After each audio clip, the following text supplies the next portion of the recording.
సాయంకాలం మందు కూడి వచ్చిన మీ అందరికీ కూడా ప్రభువైన యేసుక్రీస్తు నామములో నా యొక్క ప్రత్యేకమైన వందనాలు మరియు శుభాలు తెలియజేస్తున్నాను. God bless you brother. చూడటం చాలా సంతోషంగా ఉన్నది.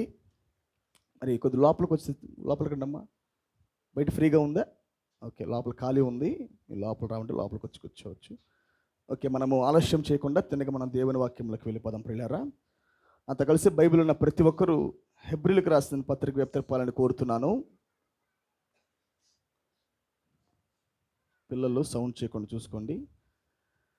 హెబ్రీలకు రాసిన పత్రిక 5వ అధ్యాయము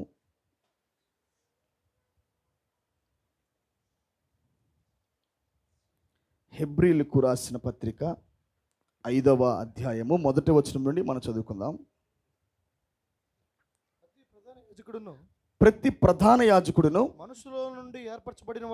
మనుషులలో నుండి ఏర్పరచబడిన వాడై పాపముల కొరకు అర్పణలను బలులను అర్పించుటకు దేవుని విషయమైన కార్యములు జరిగించుటకై మనుషుల నిమిత్తము నియమింపబడును. తాను కూడా బలహీనత చేత ఆవరింపబడి ఉన్నందున అతడు ఏమీ తెలియని వారి ఎడలను త్రోవ తప్పి వారి ఎడలను తామేమియు చూపగలవాడై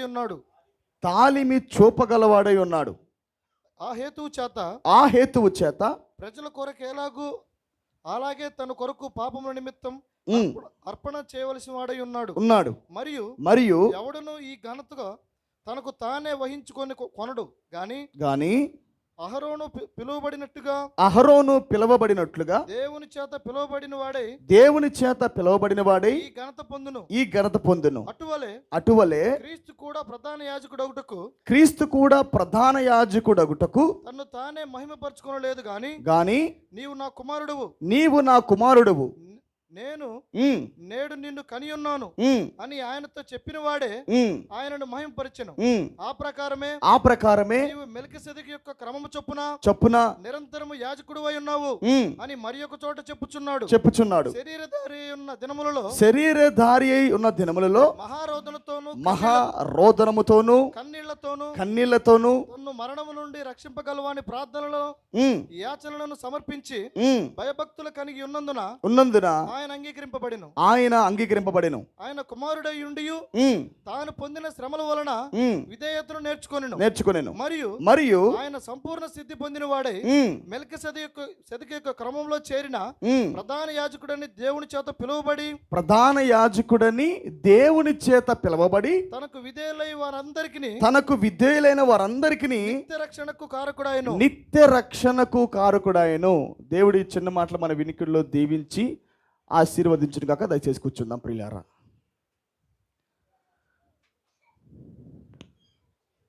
థ్యాంక్స్ బి టు గాడ్. దేవుని పరిశుద్ధమైన నామానికే మహిమ కలుగును గాక. మరి మరొకసారి ప్రభు సన్నిధిలో ఇలా కూడి ఉండటం చాలా సంతోషము. ఈ సాయంకాలం మిమ్మల్ని అందరినీ చూడటం కూడా చాలా సంతోషంగా ఉన్నది. సంతోషంగా ఉన్నారు ఇక్కడ ఉంటూ బట్టి. ఏమైనా ఆదివారము వాక్యాన్ని ఆనందించారు పిల్లరా? ఎంతమందికి ఆదివారం వాక్యం అర్థమైంది? కొద్ది గట్టిగా చెప్పండి. అర్థమైన వాళ్ళు సండే సండే సర్వీస్లో చెప్పిన వాక్యం మాకు అర్థమైంది పాస్టర్ గారు అన్న వాళ్ళు కొద్ది గట్టిగా చెప్పండి. హల్లెలూయా. అర్థం కాకపోతే మరొకసారి ఆ వాక్యాన్ని వినండి. అది లేఖనాల ప్రకారంగా మీరు అర్థం చేసుకున్నప్పుడు అది చాలా స్పష్టంగా మీకు ఒక అవగాహన తీసుకొస్తుంది. అది హల్లెలూయా. మరి ఈరోజు నేను మరొక కోణంలో అదే టాపిక్లో వెళ్ళటానికి ఇష్టపడుతున్నాను. మరి కొద్దిగా జాగ్రత్తగా నా మాటలు పట్టుకోవాలని మరొకసారి మీకు తెలియజేస్తున్నాను. ఒకసారి పక్కవారి గాడ్ బ్లెస్ చెప్పండి. కొద్దిగా సంతోషంగా ఉండాలి. దేవుని సన్నిధిలోకి మనం వచ్చినప్పుడు కొద్దిగా యాక్టివ్గా ఉండాలి. మరి ముఖములు దైవికమైన ప్రేమతో సంతోషంతో బిగబట్టు ఉండకూడదు. ఏమేన్, ఇది నా ఇల్లు కాదు కదా, ఇది మీ ఇల్లు కూడా కాదు. ఇది కాసేపు అనుకుందాం. Praise God. ఇది హౌస్ ఆఫ్ గాడ్. ఇది ఎవరి ఇల్లు? ఇది దేవుని ఇల్లు. ఇది మనం ఇక్కడికి వచ్చినప్పుడు పౌలు అంటాడు, ప్రభువునందు ఆనందించుడి అన్నాడు. ఆయన అన్నాడా? మరలా చెబుతున్నాను, నా యందు కాదు, ప్రభువునందు ఆనందించుడి. ఏమేన్, మన సొంత ఆలోచనలు కొద్ది పక్కన పెడదాము. మన భవిష్యత్తు కొద్ది పక్కన పెడదాము. మన పిల్లల యొక్క అవసరతలు కొద్ది పక్కన పెడదాము. లోరి బిట్టుగారు అన్ని దేవుడు చూసుకుంటాడు. మొదటిగా మన నీతిని, మన రాజ్యాన్ని వెతకాల అని అన్నాడా? నా నీతిని, నా రాజ్యం అన్నాడు. కానీ మనం ఏం చెప్తామంటే మన నీతిని, నా రాజ్యాన్ని నువ్వు బలకాల. నేను వెతుకుతుంది నా నీతిని, నా రాజ్యాన్ని. Glory be to God. ఎప్పుడైతే మనము ఆ విజన్లో పరిగెడుతుంటామో, నువ్వు వెళుతూ ఉంటే వెనకాల డబ్బు వద్దన్నా వస్తూ ఉండిద్ది. Glory to God. నాకు వద్దురా అన్న పరిగెత్తిద్ది అది. ఎందుకు? నువ్వు వెతుకుతుంది ఆయన రాజ్యాన్ని కాబట్టి. హల్లెలూయా. ఎప్పుడైతే నువ్వు నీ దృష్టి వాక్యం మీద ఉండిద్దో, భౌతిక కార్యముల మీద నీ దృష్టి ఉండదు ఇంకా. అది ఉన్నా లేకపోయినా. ఎందుకంటే మనం బైబిల్లో చూసాము, లాజరు కుక్క వంటి వాడు అని ఉంది. ఏమే లాజరు ఎవరంట? బయట ఊరికే అక్కడ ధనవంతుడు తింటున్న ఆహారం బయట మొక్కలు వేస్తే తినేవాడంట లాజరు. Like a gentile dog. అన్యులు ఎలాగైతే మరి రొట్టె ముక్కలు తినేవాళ్ళు, లాజరు పోషన్ ఏంటంటే, లాజరు మినిస్ట్రీ ఏంటంటే, ధనవంతుడిగా ఉన్న యూదుడు వంటి పరిచర్య కలిగి ఉన్న ఆ వ్యక్తి దగ్గర ఏదో మొక్కలు పడుతుంటే తినే పరిచర్య లాజరు పరిచర్య. ఏమన్. కానీ అతను ఎలాంటి వాడంటే, జంటలు విశ్వాసం కలిగిన వాడు. Both are died. ఇద్దరు మరణించారు ఒక సమయంలో. అయితే ధనవంతుడి దగ్గరికేమో మరణపు దూతలు వచ్చారు. నరకానికి తీసుకెళ్ళడానికి మరణపు దూతలు వచ్చారు. ఏమన్. కానీ బైబిల్ సెలవిస్తుంది ప్రియులారా, లాజరు చనిపోయినప్పుడేమో దూతలు వచ్చినాయి అంట. ఏ దూతలు? Heavenly angels. అవి పరలోకపు దూతలు వచ్చి తీసుకెళ్ళి అబ్రహాము రొమ్ము ముందు కూర్చోబెట్టినాయి అంట. ఏమన్. లాజరు అబ్రహాము రొమ్మున ఆనుకున్నాడని బైబిల్ సెలవిస్తుంది. నేను నమ్ముతున్నాను, ఈ 7వ సంఘ కాలంలో ఎవరైతే మరి లాజరుగా ఉండి, అలాంటి ఫుడ్ తినమన్న అర్థం కాదు, కానీ విశ్వాసం, జెంటైల్ ఫెయిత్, ఈ గడియ ప్రత్యక్షత కలిగి ఎవరైతే జీవించారో వారు మరణించిన తిన్నగ దూతలు బ్రహ్మాం రొమ్ముకు తీసుకెళ్తా ఉంటాయి. ఏమన్. తిన్నగా ఎక్కడికి వెళ్తాం మనము? అందుకే మరణించు వాడికి ఇప్పుడు ఏమాత్రం భయం లేదు. నమ్ముతారా? ఎందుకంటే పునరుద్ధానం అన్నది, అది ప్రవక్త అన్నాడు, మరణం అనేది జస్ట్ వాహనము లాంటిది అన్నాడు. ఆమేన్. మరణం అన్నది ఒక వాహనం అన్నాడు అంతే. ఒక వ్యక్తి ఇక్కడ మరణించాడంటే కేవలం మరణం అనే వాహనము తీసుకెళ్ళి పరదేశంలో పెట్టిద్ది అంతే. ఆమేన్. అన్వెల్కమింగ్ గెస్ట్, ఆకస్మికముగా వచ్చే అతిథి ఎవరైతే ఉన్నాడో మరణం అనేవాడు, మనల్ని ఏమీ చేయడు కానీ జస్ట్ అలా పట్టుకొని వెళ్ళి తిన్నగా పరదేశంలో పెడతాడు. అదే విలియం బ్రానమ్కి జరిగింది. అంతేకాని విలియం బ్రానమ్ మరణమే మింగల. ప్రవక్త అంటాడు, నాకు మరణము లేదు అన్నాడు. ఆమేన్. ప్రవక్త వ్యక్తిగతముగా తన యొక్క వాక్యం, ఆయనకు బోధిస్తున్న వాక్యం, దేవుడు ప్రవక్తగా బయలుపరుస్తున్న వాక్యాన్ని తీసుకొని జీవిస్తున్నప్పుడు ప్రవక్త ఏ దశకు వెళ్ళాడంటే, నాకు మరణమే లేదు అని చెప్పే దశకు వెళ్ళాడు ఆయన. ఆమేన్. అందుకని మరణము వచ్చింది ఎందుకొరకంటే, ఆయన కేవలం పరదేశంలో పెట్టుటికే కానీ ఆయన మరణమే మింగల. హల్లెలూయా. అయితే మనల్ని చూశాడు కాబట్టే ప్రవక్త పరదేశకి వెళ్ళాడు. లేకపోతే prophet is a raptured man. ఎవరతను? ఎత్తబడే వ్యక్తి ఆయన. ఏమైనా అతనికి తప్పి మనకేదో కొత్తగా ఏమి రాదు. బైబిల్ సెలవిస్తుంది, పరిపక్వమైన పన, first fruit of the resurrection. మొదటి రాకల్లో పునరుద్ధానము చెందిన తర్వాత మొట్టమొదటి పని ఎవరంటే ప్రభువైన యేసుక్రీస్తు. రెండవ రాకల్లో జరిగిన వాక్య పునరుద్ధానానికి అన్నాడు ప్రవక్త, సాయంకాలమందు పునరుద్ధానము జరుగును అన్నాడు. ఏ పునరుద్ధానం ఇది? వాక్య పునరుద్ధానము. క్రీస్తు మరలా పునరుద్ధానము చెందాడు. ఈ పునరుద్ధానము చెందిన తర్వాత మొట్టమొదటి పని ఎవరంటే మన ప్రవక్త విలియం బ్రానమ్. ఇప్పుడు ఆ పనగలిగిన విలియం బ్రానమ్ జీవితం వధువు మీద అల్లాడుతూ ఉన్నప్పుడు, ఆమేన్, టబర్నికల్లో ప్రాణములో ప్రవక్త మెసేజ్లు, ప్రవక్త జీవితము ఇలా పన అల్లాడిస్తున్నప్పుడు ఆ ప్రభావం మన మీద పడతా ఉంది. ఇప్పుడు ఆ అభిషేకము, ఆ ప్రభావము, ఆ 2 పాల ఆత్మ మన మీద పడి అది మన మీద ప్రభావితం చూపిస్తూ ఉండిద్ది అది. హల్లెలూయా. కాకపోతే ప్రియులారా, ఈ వర్తమానానికి ముఖ్య మూలమే విత్తనమై ఉన్నది అంతే. ఈ వర్తమానానికి అర్హత ఏంటంటే విత్తనం. ఈ వర్తమానానికి యోగ్యత ఏంటంటే ఎన్నిక. ఈ వర్తమానానికి చూసినేంటి? కృప. ఆమేన్. నువ్వు ఎన్నికలో ఉంటే, విత్తనముగా ఉంటే, నువ్వు ఆయన గొర్రెపిల్ల జీవగ్రంథంలో ఉన్నట్లయితే చేసుకునే పని విత్తనానిది. మౌనంగా ఉండదా విత్తనం? విత్తనము మౌనంగా ఉండదు. నీ లోపల ఉన్న విత్తనానికి వాక్యము తగులుతున్నప్పుడు ఆ గాలి, ఆ నీరు, సూర్యరశ్మి, ఆ ఎరువు ఈ వాక్యం ద్వారా పోయబడుతున్నప్పుడు అది ఎదుగుతూ ఉండిద్ది. అది ఇప్పుడు ఎలాగుందో 5 ఏళ్ళ తర్వాత అలాగే ఉండదు. అది ఇప్పుడు ఎలాగుందో 10 ఏళ్ళ తర్వాత మరలా విత్తనం అలాగే ఉండదు. అది తన స్ట్రెంగ్త్ని చూపిస్తూ ఉండిద్ది. ఇదిగో నేను పుట్టినప్పుడు తిరిగి జన్మించాక విత్తనముగా నేను ఎవరికి కనపడలా, అందరిలో ఒకటిగా ఉన్నా. Glory to God. భూమి కింద దాక్కొని ఉన్నా. హల్లెలూయా. కానీ ఎదుగుతున్నప్పుడు ఇదిగో దిస్ మై ఫ్రూట్, ఇదిగో నా ప్రభావం, ఇదిగో నా ఆత్మ, ఇదిగో నా శక్తి, ఇదిగో. హల్లెలూయా. యేసుక్రీస్తు వారి మధ్యలోనే ఉన్నాడు. టైం వచ్చింది, పైకి లేచాడు, ఆయన ఏంటి చూపించాడు. నమ్ముతారా? మనకు కూడా రేపు అన్నాక ఇప్పుడు ఎదుగుతున్న ఈ మొక్క షోడౌన్ తీసుకొని రాబోతున్నది. ఆయన ఊరికే వదిలిపెట్టడు. ఆయన వాక్యం ప్రసంగించేది ఊరికే కాదు, నువ్వు వాక్యం చదివేది ఊరికే కాదు, నువ్వు బయలుపాటు పొందేది ఊరికే కాదు. It is not only happy, it is not only rejoicing, it is not only stimulation. అది కేవలం ఉత్తేజమో, సంతోషమో, ఆనందమో, కాసేపు షౌటింగో కాదు. అది నీ లోపల ప్రత్యక్ష తెలితే అది నీ నిద్రభోగం చేసిద్ది. అది నిద్రపోనీయకుండా నేను చేసింది ప్రత్యక్షత. Pray for the manifestation, pray for the manifestation అని ఒత్తిడి పెట్టింది నిన్న. అది అందుకని ప్రియులారా, ఈ చివరి దినముల యందు మరలా వాక్యము పునరుద్ధానము మన లోపల చెందింది. Resurrected word in the bride in the last days. నమ్ముతారా? ఈ చివరి దినముల యందు వాక్యము నీ లోపల పునరుద్ధానము చెందింది. ఇప్పుడు ఆనాడు ప్రవక్త దీన్ని చూపించాడు. ఏమే? ప్రవక్త క్రీస్తును చూపించాడు ఆనాడు. హల్లెలూయా. కానీ ప్రవక్త యొక్క ఆఖరి మెసేజ్లు ఏంటంటే ఈమెను చూపించుట, ఈమె వేలు తీయుట. అర్థమైందా? మనం ఇప్పుడు ఏం చేస్తున్నాడు ఆయన? ఇప్పుడు వధువు ముఖాన్ని చూపించాలి ప్రపంచానికి. ఇదిగో ఏమే ప్రపంచాన్ని ఏలబోతున్నది, ఏమే కల్వరి సిలువలో ప్రక్కటెముకల నుండి తీయబడింది, ఈమె ఈ చివరి దినముల యందు రూపాంతరపరచబడి ఆయనగా మారిందని ఈ వర్తమానం యొక్క ఉద్దేశం. అదే ప్రియులారా. So already Christ has glorified. ఇదివరకే ప్రభువైన యేసుక్రీస్తు మహిమపరచబడ్డాడు. This is not the messiah time, but this is the amen misses messiah time ఇది. హల్లెలూయా. పాత నిబంధన పరిపక్వత ఎవరంటే ప్రభువైన యేసుక్రీస్తు.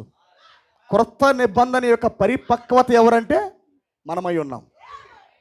మీకు అర్థమైతే, మీ స్టాండ్ మీకు అర్థమైతే మీ నిర్ణయాలు వేరైపోతాయి ఇంకా. హల్లెలూయా. చివరి దినముల యందు ప్రవక్త ప్రయత్నించింది కూడా అదే.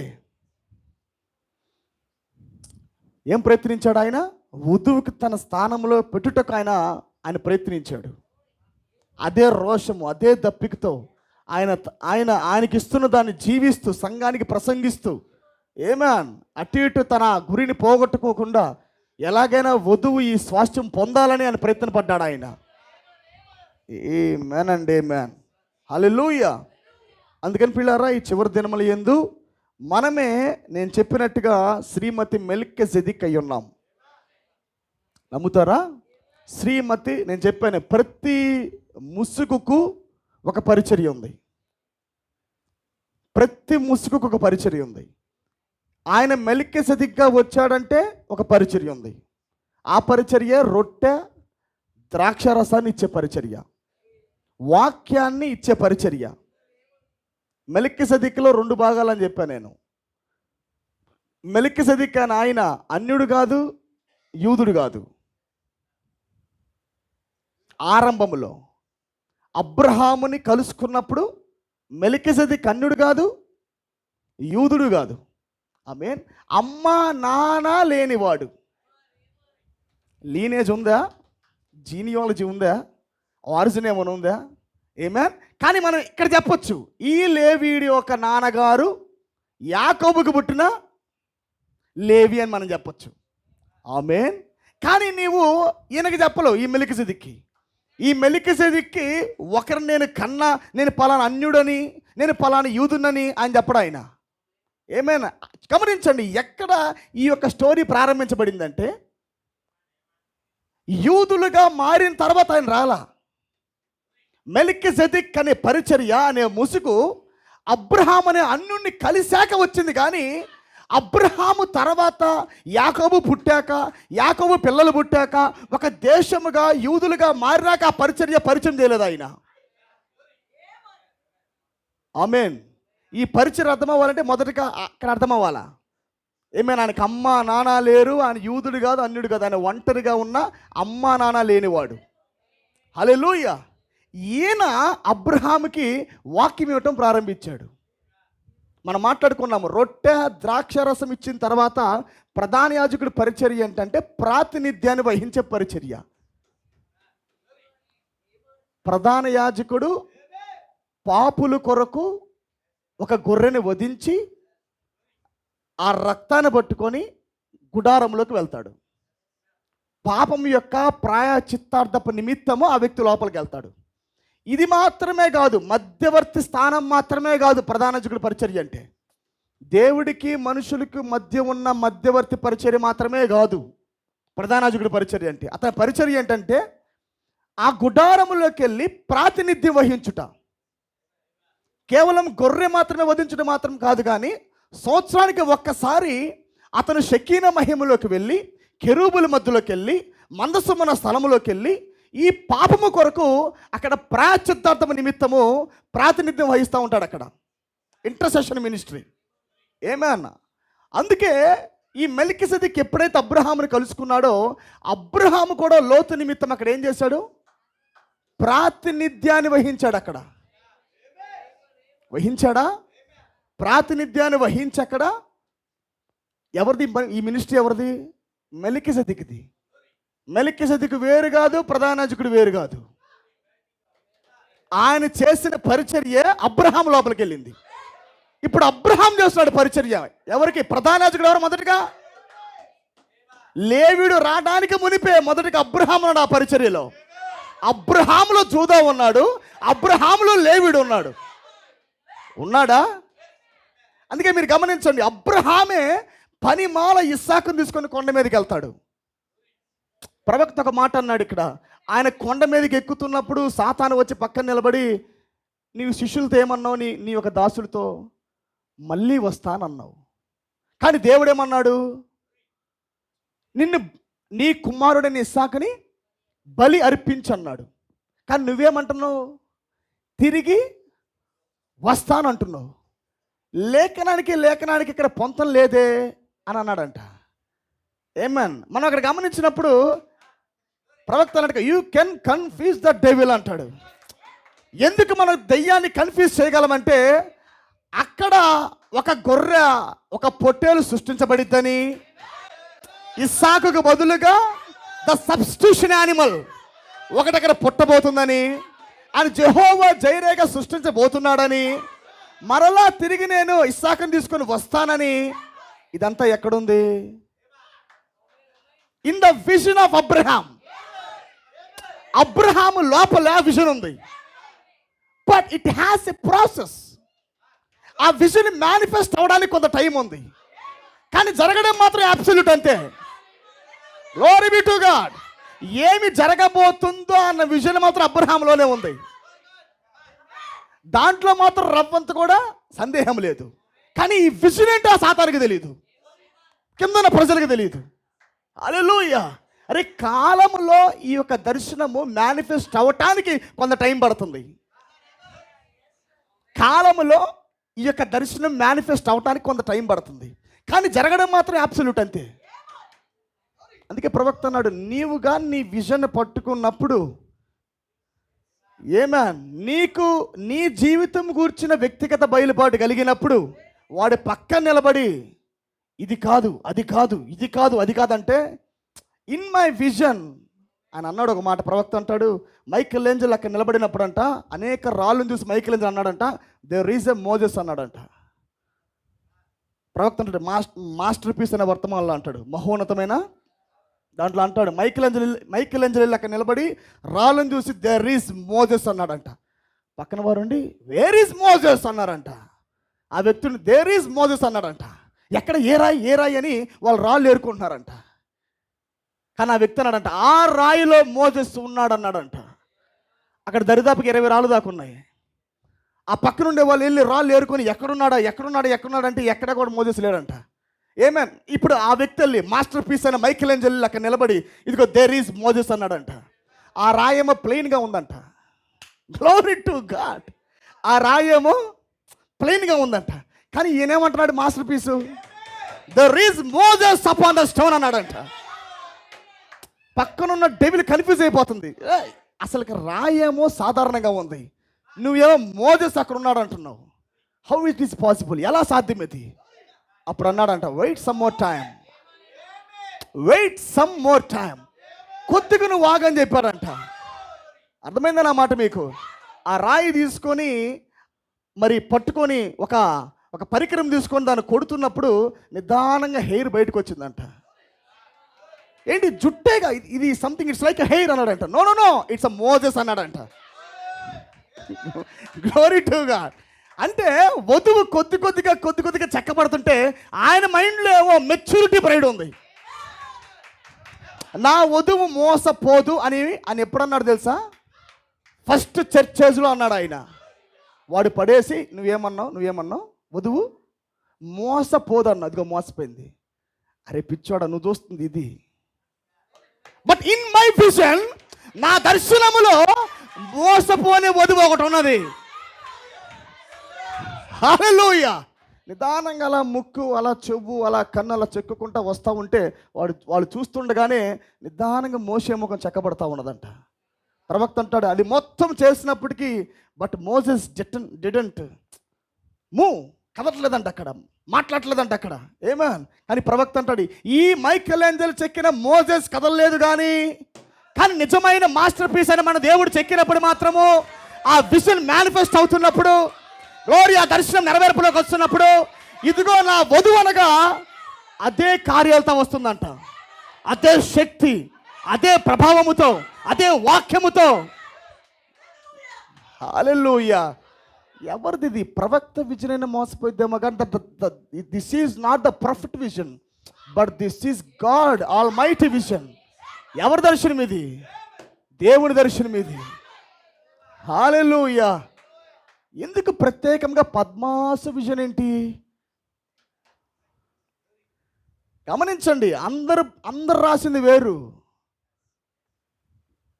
పౌలు జైల్లో కూర్చొని రాశాడు, పేతురు వేరుగా రాశాడు, మత్తయి, మార్కు, లూకా, యోహాను, మిగతా అపోస్తులు వాళ్ళు వేరుగా రాశారు, లూకా మిగతా వాళ్ళు. కానీ ఈయన ప్రత్యేకంగా పద్మాసు దీపంలోకి వెళ్ళి పద్మాసు విజన్. ప్రవక్త సంఘకాలాలు చెప్పాలంటే దానికి ముందు పద్మాసు విజన్ ఉండాలి. 7 ముద్రలు చెప్పాలంటే దానికి ముందు రెవల్యూషన్ ఆఫ్ జీసస్ క్రైస్ట్ ఉండాలా. ఏమేన్? ఏది ఓపెన్ చేయాలన్నా మొదటికి అక్కడ జాన్ దగ్గరికి వెళ్ళాలా. హల్లెలూయా. ఎందుకు? ఆయన చూసి విజన్ చూసి పద్మాసు దీపములో జరగబోతున్న సంఘటన మొత్తం చూసి మనసులో పెట్టుకుని భూమి మీదకి వచ్చాడు. ఏమేన్? నెరవేర్పులు మొత్తం చూసి సింబాలిక్ ఫామ్లో రాసి భూమి మీద ఉన్నాడు. కొద్దిగా నా మాట పట్టుకోవాలి. దర్శనములో నెరవేర్పులు మొత్తం చూశాడు. పోప్ ఎవరో చూశాడు, వధువు ఎవరో చూశాడు, ప్రవక్త ఎవరో చూసి ఆల్ టోటల్ స్టోరీ ఏమి జరగబోతుందో, మిలీనియము, హర్మగిద్దోను, గోగుమాగోగు, కొత్త ఆకాశం, కొత్త భూమి, నెక్స్ట్ రాజ్యము, పరిపాలన, తీర్పు, వధువు, సింహాసనం సమస్తం చూశాడు ఆయన. చూసి మొత్తం మరి రాయటమేమో దేవుడు నువ్వు సింబాలిక్ ఫామ్లో రాయి అని చెప్పాడు. ఏమైనా దాన్ని డాట్లుగా లవ్ లెటర్గా రాశాడు ఆయన. Dot dot dot dot. క్రూరముఖము డాట్ డాట్ డాట్ డాట్. ఏమేన్? కొత్త ఆకాశం, కొత్త భూమి, దాని కింద డాట్ డాట్ డాట్ డాట్. ఒక ప్రేమ లేఖగా రాశాడు ఆయన. కానీ ఆయనకి ఏమైందో మొత్తం తెలుసు. ఏమి చూశాడో అది టోటల్ నెరవేర్పది, జరగబోయేదే. కానీ రాయటం మాత్రము డౌన్ అయ్యి సింబాలిక్ రాశాడు. Glory to God. భూమి మీదకి వచ్చి జీవిస్తున్నప్పుడు కూడా ఎఫ్ఎస్సికి వచ్చాడు. పౌలు అన్నాడు తోడేళ్ళు రాబోతున్నాయి అని చెప్పి వెళ్ళాడు. వాళ్ళు అప్పటికి పౌలు ఒక మాట చెప్పాడు, సంఘములకు తోడేళ్ళు వస్తాయి అన్నాడు, మీలో నుండి బయలుదేరతారని చెప్పాడు. నిజంగా సంఘంలో తోడేళ్ళు వచ్చి సంఘాన్ని ఈడ్చుకుపోతాయంట, ఒక గుర్రం రాబోతుందంట, ఒక తెల్లని గుర్రం ప్రయాణం చేస్తుందంట అని వాళ్ళు మాట్లాడుతూ ఉంటే, John that's right, but it is the 1/4 of the mystery of the Satan. Amen మీరు చెప్పింది వాస్తవమే, పౌలు చెప్పింది కూడా వాస్తవమే. కానీ మీరు మాట్లాడింది ఏంటంటే వాడి జాడల్లో విప్పబడిన మొట్టమొదటి మడత ఒక మర్మం అది. ఏమేన్ అపోస్తలుడైన పౌలు రాశాడు దెస్సలోనికీయులకు రాసిన పత్రికలో, ఆయన మాట్లాడుతూ సంఘానికి రాస్తూ ఏమన్నాడంటే పాప పురుషుడు రాబోతున్నాడు అని రాశాడు. దట్స్ రైట్, అది కూడా వాస్తవమే. అతను ఎప్పుడు రాబోతున్నాడో రాయిలా, బట్ గుర్తుపెట్టండి, నాకు మొత్తం తెలుసు.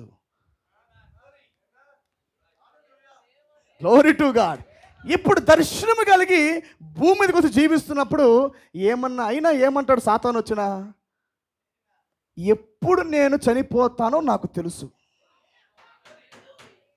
గుండె బాగా నొప్పి పుట్టి గందరగోళం అవుతున్నా, ఈరోజు నాకు మరణం లేదురా.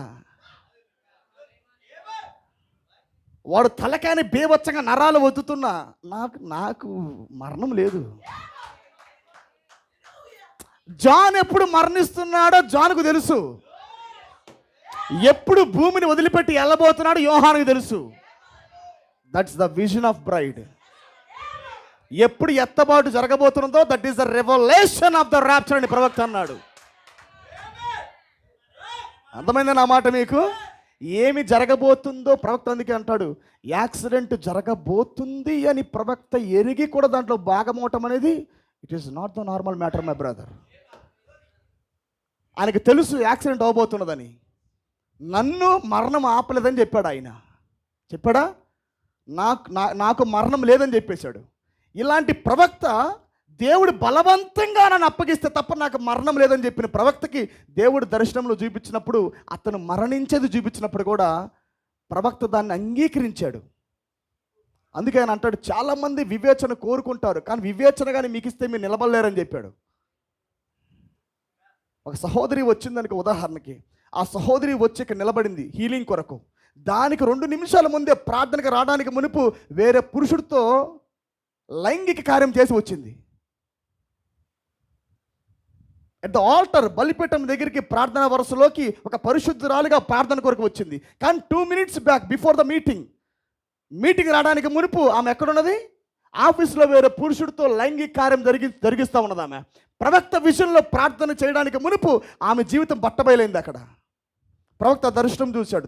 వివేచిస్తున్నప్పుడు ఆమె పాపములో ఆఫీస్లో చెక్కబడి వేరే పురుషుడితో లైంగిక కార్యం జరిగిస్తూ ఉన్నది. ప్రవక్త అంటాడు, ఆ డిజర్న్మెంట్ కానీ ఒక వ్యక్తికి దేవుడు ఇచ్చినట్లయితే అది నిద్ర పట్టేటట్టు ఇంక ఉండదన్నాడు.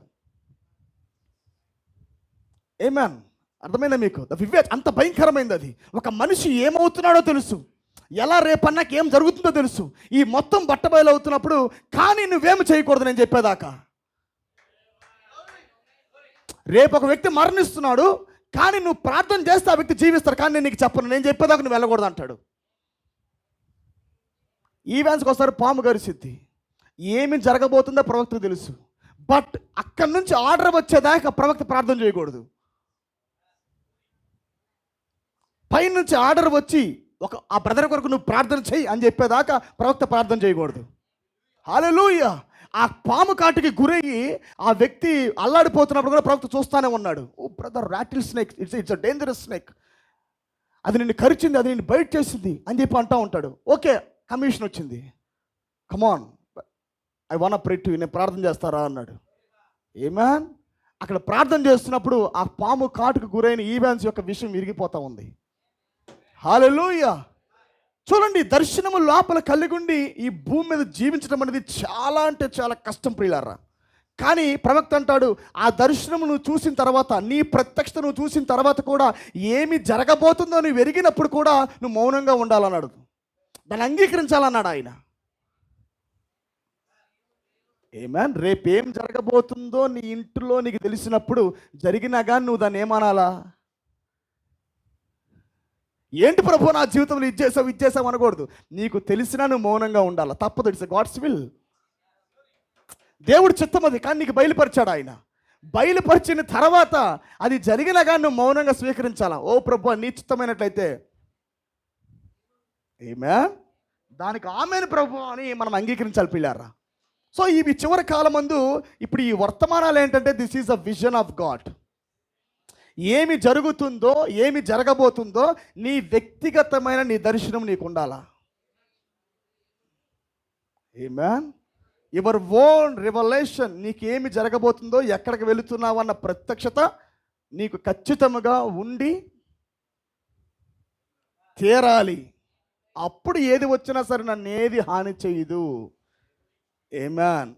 వీళ్ళు చూస్తుందేమో 7 సంఘాలు, ఆయన పెడుతుందేమో 7 సంఘ కాలాలు. Explosion of revolution. అక్కడ ఉన్న ఆలోచన పరిధి ఒకటైతే, ఎఫ్ఎస్సి సంఘం యొక్క పరిధి ఒకటైతే, వధువు యొక్క యోహాను పరిధి ఆమేన్ తర్వాత 2000 సంవత్సరాలుగా ఏమి జరగబోతుంది అన్నది సమస్తం ఎరిగి ఆయన భూమి మీద ఉన్నాడు. ఆయన విన్నారు మీరు? 2000 సంవత్సరములు హిస్టరీ, క్షమించండి, ఫ్యూచర్, భవిష్యత్తు ఏమి జరగబోతుంది అన్నది సమస్తాన్ని ఎరిగి భూమి మీద ఉన్నాడు. హల్లెలూయా. అందుకే మనకు కూడా తెలుసు ఎవరు రాబోతున్నారో, ఎవరు వస్తారో. ప్రవక్త మొత్తం అబ్సల్యూట్గా బయలుపరిచాడు ఆయన. ఆ విజన్ మేనిఫెస్ట్ అయింది ఇప్పుడు. అది ఒక వ్యక్తిలో ఉంది ఆనాడు. ఆ విజన్ ఇంటర్ప్రిటేషన్ ఇప్పుడు భూమి మీదకి వచ్చింది. ఆమేన్. ఇంటర్ప్రిటేషన్ భూమి మీదకి వచ్చి సింబాలిక్ ఫామ్లో రాసిన ఆ రాత అనువాదం చేయబడి ఇప్పుడు అది మేనిఫెస్ట్ అవుతా ఉంది. అది మన కళ్ళ ముందు చూస్తున్నాము. అనేక ప్రవచనాలు నెరవేర్చబడతా ఉన్నాయి. మన వ్యక్తిగత జీవితంలో మనం గమనిస్తున్నాము, ప్రపంచవ్యాప్తంగా మనం గమనిస్తూ ఉన్నాము. ఆమేన్. ప్రతిదీ కూడా విజన్ యొక్క సంపూర్ణమైన ఇంటర్ప్రిటేషన్ అనువాదము చేయబడి ఇప్పుడు అది మేనిఫెస్ట్ అవటం మనం గమనిస్తూ ఉన్నాం మనము. హల్లెలూయా. సో గొప్ప ధన్యత ప్రియులారా, చివరి దినముల యందు దేవుడు మనకిచ్చిన అవకాశం సాధారణమైనది కాదు. ఇది ప్రపంచం మొత్తాన్ని గుడ్డితనము, కానీ గోషణలో వెలుగు పెట్టాడు. ప్రపంచం మొత్తం అంధకారము, వధువులో మాత్రం వెలుగుంది. ఇప్పుడు ఎన్లైటింగ్ ఐస్, సమస్తాన్ని కనిపెట్టే కన్నులు దేవుడు మనకిచ్చాడు ఇప్పుడు. హల్లెలూయా. కొద్ది ముందుకు వెళ్దాం మనము. Are happy to be here? ఏమైనా అంత కలిసి లూకాసు వార్త తీయాలని కోరుతున్నాను నేను. మనం లూకాసు వార్తలోకి వెళ్దాము. మెల్కీసెదెక్ దేవుడు తన ప్రధాన యాజకత్వాన్ని ఆయన కొనసాగించడం మనం చూద్దాం ప్రియులారా.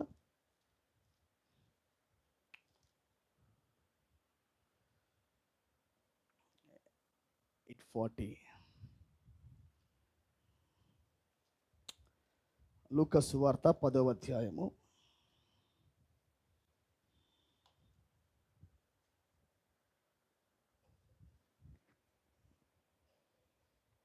లూకాసు వార్త 10వ అధ్యాయము 30 నుండి మనం చదువుకుందాం.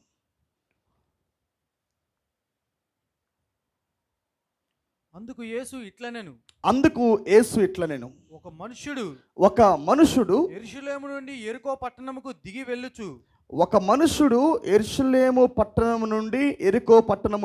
వెళ్ళుచు, దొంగల చేతిలో చిక్కెను. వారు అతని బట్టలు దోచుకొని, చాలా జాగ్రత్తగా వినండి. మొట్టమొదటిది దొంగల చేతిలో చిక్కెను. వారు అతని బట్టలు దోచుకొని అతన్ని కొట్టి కొన ప్రాణముతో విడిచిపోయాను. అప్పుడు ఒక యాజకుడు ఆ త్రోవను వెళ్ళుట తటస్థించెను. అతడు అతనిని చూచి ప్రక్కగా పోయెను. ప్రక్కగా ఎవరు పోయింది? యాజకుడు వెళ్ళిపోయాడు ప్రక్కగా. అలాగుననే లేవీడు ఒకడు ఆ చోటికి వచ్చి, లేవీడు ఒకడు, పైనేమో యాజకుడు, కిందేమో మరలా లేవీడు. ఆమేన్. ఆ చోటుకు వచ్చి చూచి ప్రక్కగా పోయెను. అయితే ఒక సమరయుడు ప్రయాణమై పోవచ్చు, ఒక సమరయుడు కూడా ప్రయాణమై వెళ్తా ఉన్నాడు. అతడు పడి ఉన్న చోటుకు వచ్చి అతనిని చూచి అతని మీద జాలిపడి దగ్గరకు పోయి నూనెయు ద్రాక్షారసమును పోసి అతని గాయములు కట్టి తన వాహనం మీద ఎక్కించి యొక్క పూటకోల వాని ఇంటికి తీసుకొని పోయి అతనిని పరామర్శించెను. మరునాడు అతడు 2 దేనారములు తీసి ఆ పూటకోలవానికి ఇచ్చి ఇతని పరామర్శించుము, నీవింకేమైనా ఖర్చు చేసిన ఎడల నేను మరలా వచ్చినప్పుడు అది నీకు తీర్చదనని అతనితో చెప్పిపోయాను. కాగా దొంగల చేతిలో చిక్కిన వానికి ఈ ముగ్గురిలో ఎవడు పొరుగువాడాయను నీకు తోచుచున్నది అని యేసు అడుగుగా అతడు అతని మీద జాలి పడిన వాడే అనెను. అందుకు యేసు నీవును వెళ్ళి అలాగు చేయమని అతనితో చెప్పెను. గ్లోరీ టు గాడ్, హల్లెలూయా. ఇక్కడ ఒక సమరయుడు, ఒక మనుషుడు యెరూషలేములో నుండి ప్రయాణం చేస్తున్నాడు. ప్రయాణం చేసేటప్పుడు యెరూషలేము దగ్గర ఉన్నప్పుడు ఈ వ్యక్తికి అన్ని వస్త్రాలు ఉన్నాయి. గార్మెంట్ ఉంది ఈ వ్యక్తి చేతిలో. చదవండి ఒకసారి, ఫస్ట్ ఆ వచ్చిన 30 చూడండి ఒకసారి.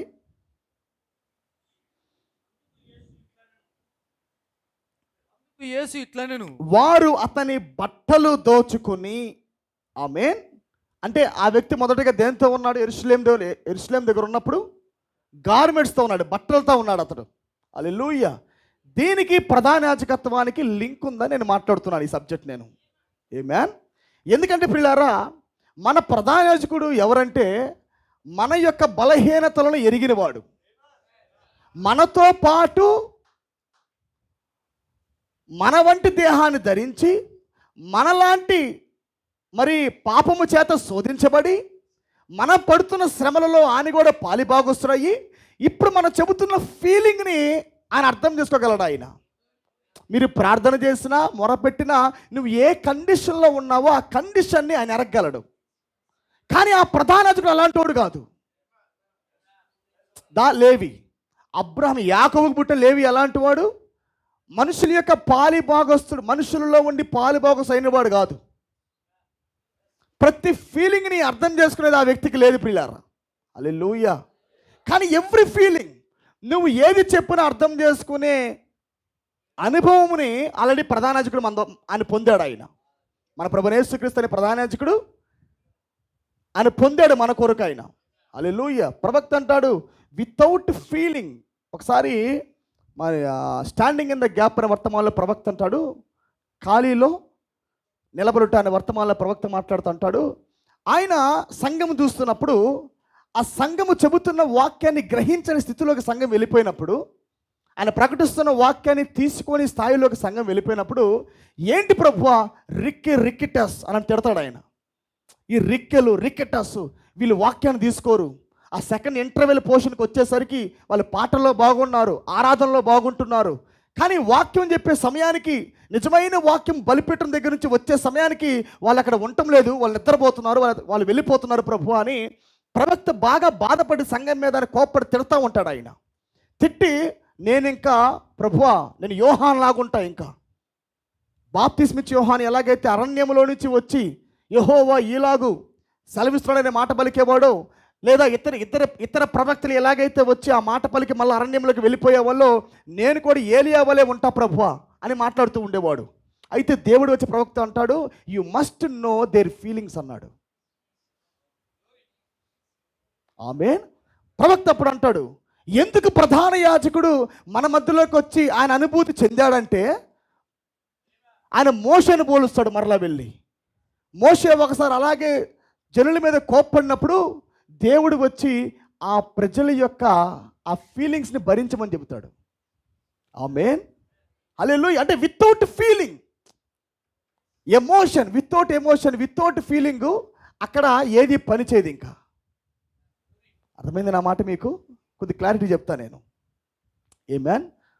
ఉదాహరణకి ఒక రోగి వరుసలోకి వచ్చాడంటే, ఆ రోగి ఏ జబ్బుతో ఉన్నాడో అన్నది ఆ వ్యక్తి, రోగిగా ఉన్న వ్యక్తి ఏ నొప్పితో ఉన్నాడో అన్న సంగతి ప్రవక్త కేవలము వైబ్రేషన్ బట్టి తెలుసుకొని మౌనంగా ఉండేవాడు కాదు. ఆయన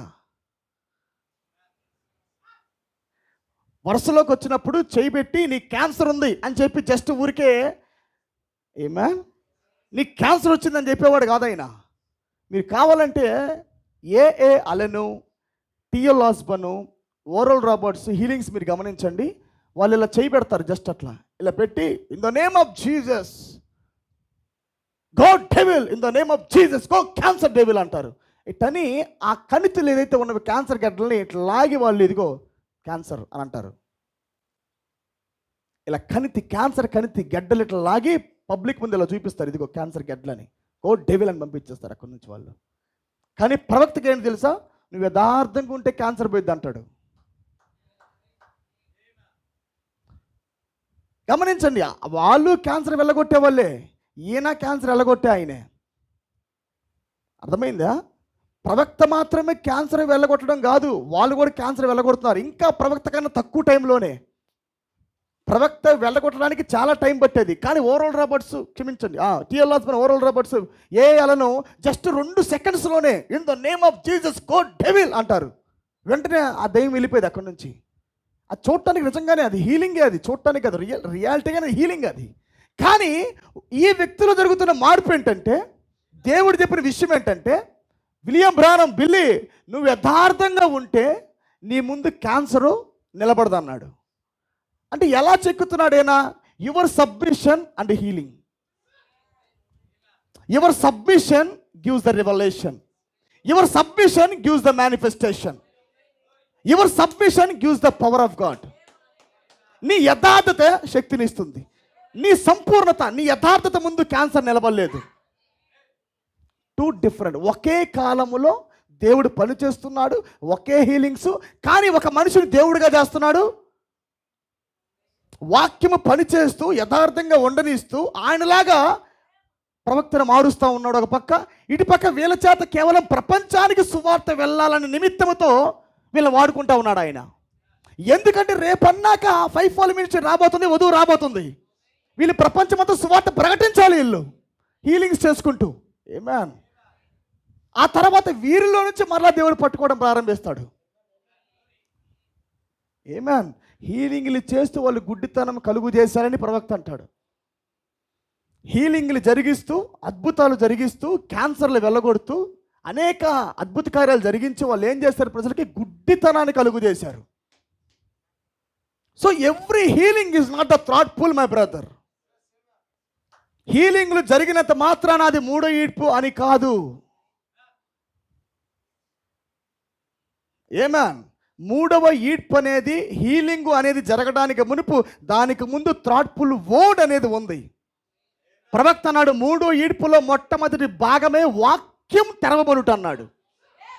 ఈ వాక్యం నీ లోపలికి వెళ్ళినప్పుడు, ఆ వాక్యానికి నువ్వు సబ్మిషన్ చేసుకున్నప్పుడు, ఆ వాక్యము ద్వారా వస్తున్న విశ్వాసం ఏదైతే ఉన్నదో అది నిన్ను దేవుడిగా మార్చుద్ది. అది సో మెసేజ్ మనము కేవలం ఒక ప్యారబుల్ తీసుకొని దాని విశ్వాసాన్ని ప్రజలు ఉబికింపజేసి ఒక హీలింగ్ జరిగి చాపేది కాదు. నిజానికి ఈ థ్రాట్ఫుల్ వర్డ్ ఏంటంటే నీ భౌతిక హీలింగ్ కాదు ఇది. ఈ థ్రాట్ఫుల్ వర్డ్ నీ లోపలికి వెళ్తున్నప్పుడు అది నీ ప్రాణాన్ని, నీ ఆత్మను స్వస్థపరచాలి. అది అంటే వినుట వల్ల నీకు విశ్వాసం కలిగినప్పుడు ఇంకా ప్రార్థన వరస అవసరం లేదని ప్రవక్త అన్నాడు.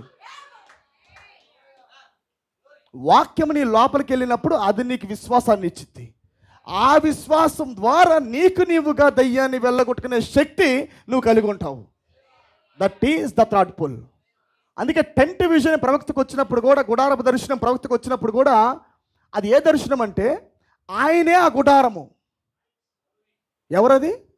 God himself is the tent vision. ఇన్ని కాలాలుగా ఏ దేవుడైతే గుడారాలు పెట్టుకుంటూ వచ్చాడో పితరుల ద్వారా, అదే గుడారాన్ని ప్రవక్తకు దేవుడు దర్శనంలో చూపించాడు. Tent is a God.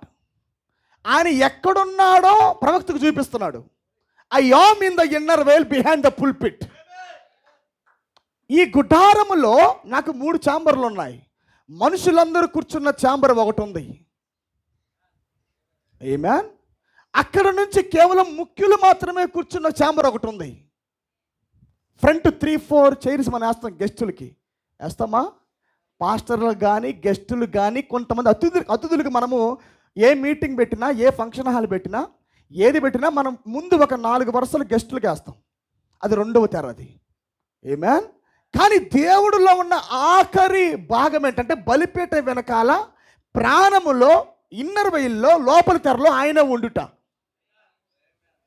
అప్పుడు ప్రవక్త దేవుడు అంటాడు, I will meet you there అన్నాడు. నేను అక్కడ కలుసుకుంటానని చెప్పాడు. ఎక్కడ? ఏ పరిచర్యలో?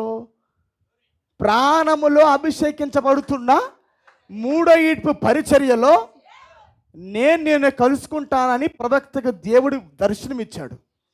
అందుకే పర్ఫెక్ట్ అంటాడు, we will write this trail again అన్నాడా? మరొకసారి మరలా మనం స్వారీ చేస్తామన్నాడు. సో మనం ఇట్లా అర్థం చేసుకోకపోతే కేవలం ఎవ్రీ హీలింగ్ మనం దాన్ని మూడేసేసి మనం కన్ఫ్యూజ్ చేస్తాం ప్రజల్ని. Glory to God. వాక్యము ద్వారా హీలింగ్ జరగాల. మొదటగా ప్రజల్లోకి వాక్యం వెళ్ళాల. కేవలం మార్కు 16:16 కాదు.